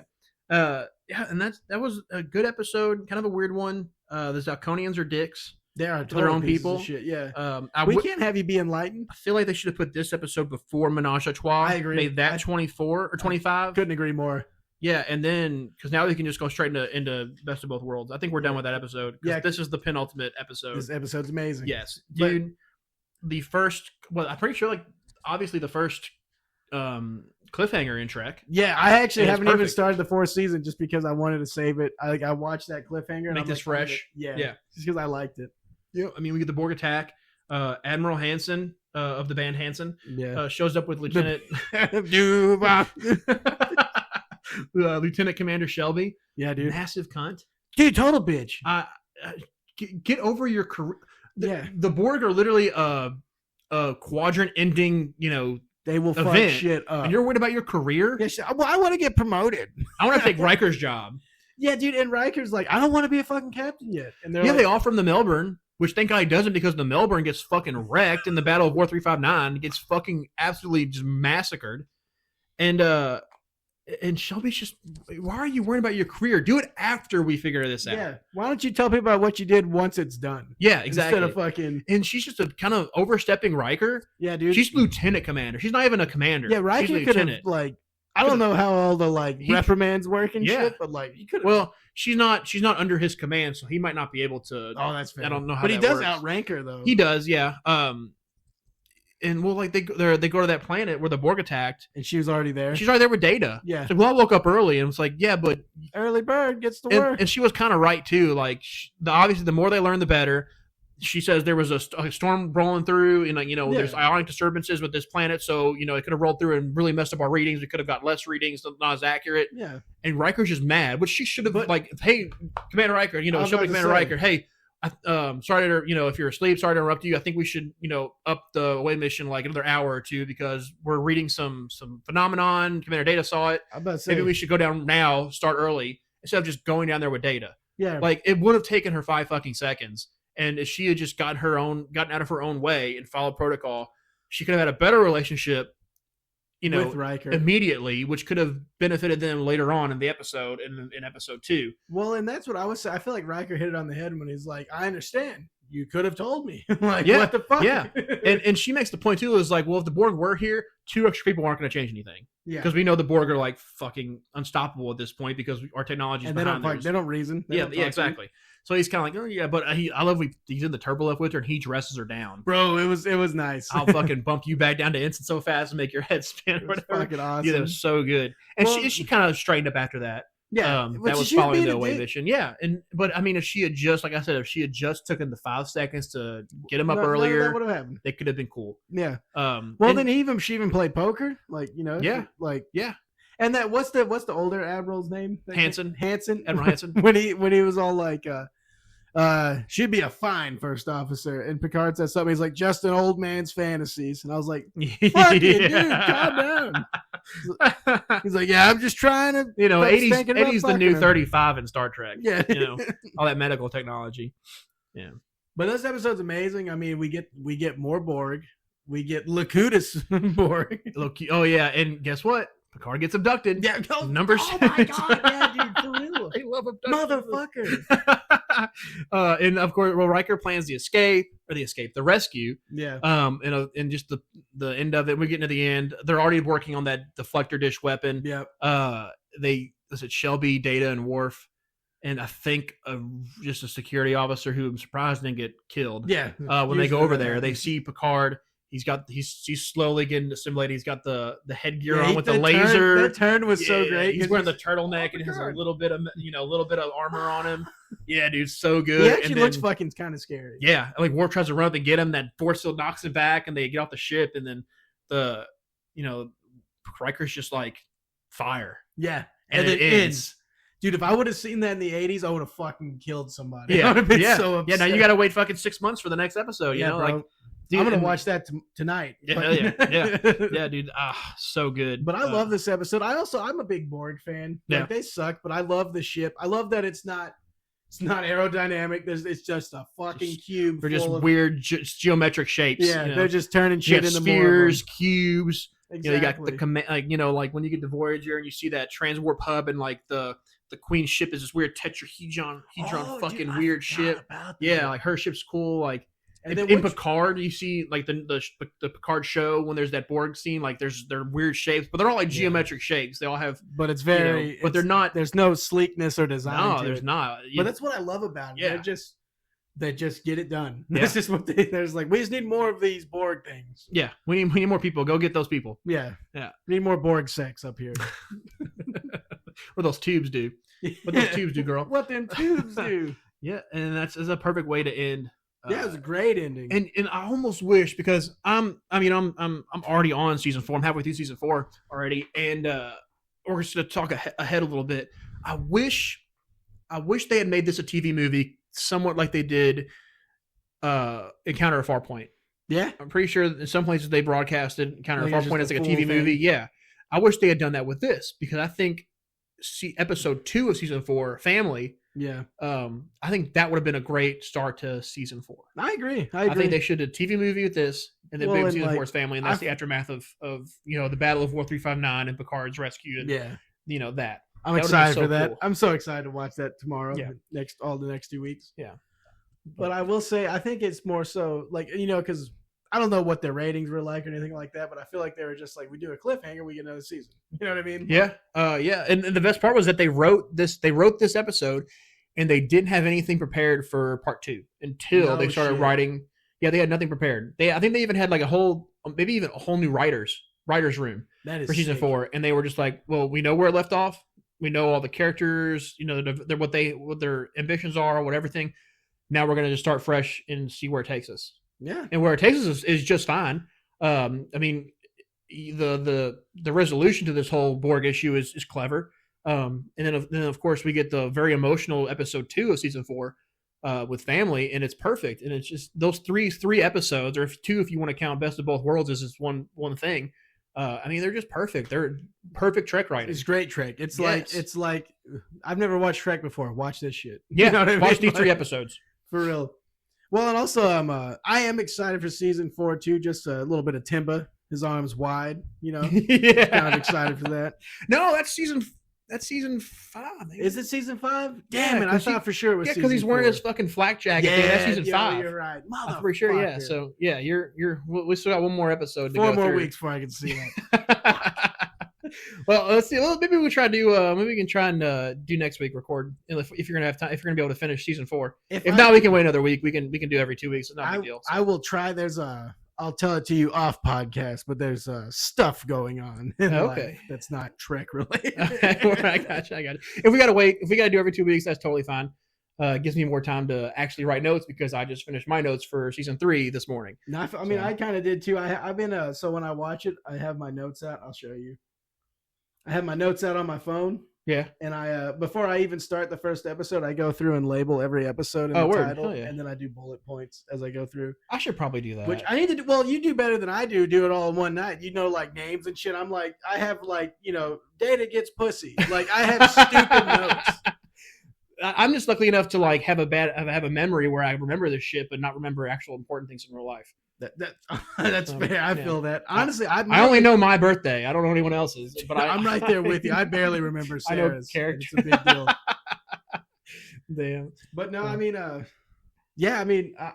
think I focus too hard on trying to be funny. That's all my notes. I was like, I love it. It's perfect. I love that humor, because there is humor in Trek. If you actually like, get past the plots and stuff, and you're like, wait, that's funny. That's like what they just said's funny. Like with the Admiral saying, old man's dream, where that's funny. Dude, you eat any good books lately? There's 7 abductions in one season. Yeah, dude. That's funny. There's just so many things. Like even when I watched it before, like one of the writers has been kidnapped in the past life. Yeah, dude. Well, like even when I watched it before in my early 20s, like I loved it, but the whole reason I kept watching is because I started with the original series. I loved it, but it made me laugh. I loved William Shatner's overacting. Yes. And then I get to McCoy's banter and yeah, dude. Yeah. So Star Trek is funny. Like, I know there's gonna be Pierce out there that fucking hate me for making fun of it, but I love it just as much as you. I just like laughing at it. I mean, there still has to be humor. I mean, they can't all be robots in the 24th century. No, they for have real. to still be human, and there are humorous porn. You know, people are funny. I agree. You know, whether or not it's comedic funny, as in like they're comedians, but it's just situational humor that's going to come up in everyday life. And these writers do a good job of bringing up that humor. Sometimes they do it in a creepy way, like sometimes know, put some oil on a foot. Yeah, let's just get a fucking somebody get the camera in as far as we can. Let's look at her pores on her feet as close as we can. I want to see them bunions. Yeah, dude. But there's somebody that's just that's their episode. That is their thing. It is the most. They've watched that episode 100 times. 1,000 ran times. out. Yeah, they had to get DVD. VHS looks like a fucking used skateboard. Oh god. But so that's episode. That's season 3 or episode 3. Yeah, episode 3. Complete. I would say we're ready for season 4. If not next week, then 2 weeks from now, and we'll definitely be prepared. I think this was pretty damn good considering we both finished our notes on it like last night and this morning. I agree. I've been loving I'm this podcast. so far ahead. I need to actually when I watch season 4, I'm already having season 4, so I'll start with season 5. I'll procrastinate. When I start watching season 5, I will only watch it here at home. I won't do it at work. Yeah. And I'll actually have my notebook and I'll take notes, and I'll try and get more than just plot points. I'll actually, try and get stuff you see that you really wouldn't see unless you're actually watching it to make content. No, I feel that. Yeah, I've just been watching every 2 weeks because I want to really soak it in. Yeah. Like I told you too, it's been really cool getting to love Star Trek again. Yeah, for sure. Didn't hate it, but just getting back in. Yeah, it's just, I didn't realize how long it'd been since I'd watched TNG, because I used to watch it a lot back when it was on Netflix. Yeah, same. And I'd watch that all the time. I'd watch it. I'd come home after school and watch it. Yeah. On Spike. So I watched it a lot. Then they went to get off Netflix from the Paramount. I'm like, I'm not paying for an extra streaming service, so I didn't watch Trek for a couple of years. Sick of it. I'd watch the movies because I have the movies on DVD, the Blu-ray box set, but I didn't feel like buying 7 seasons of discs. No, I get it. For 3 shows. No, that'd have been so much money and so much of getting up and changing. If you fucking got everything, it's like fucking like 32 seasons of shows. Quite a bit, yeah. 21. You got 21 seasons of TNG, Voyager, DS9. You got 3 seasons of TOS. That puts it 24, and then 4 seasons of Enterprise. That's 28. And then if you want to, nothing else counts. Just kidding. I'm sorry. If you include Picard, was that 31, and then include the current 5? I don't. It's a lot of Trek. It's a lot of Trek. Always exclude Disco. So that's 30 plus seasons of a show, and that's crazy. That's a crazy franchise. I love it. Over the past, started in the 60s. So we're already, 60 years in? Almost? Yeah, it's 60 years. 60 years in. It's crazy. I love That's it. crazy. So, greatest franchise ever. I'm excited for season 4. Me too. We're going for some more good stuff. Back-to-back excellent seasons. So yes, sir. If you all are listening, I appreciate it. Thank you so much. This is probably the coolest thing we get to do here lately for me. Yeah, our lives suck. All right, everybody. Hope you enjoyed it, and catch us 2 weeks. My life sucks. Later.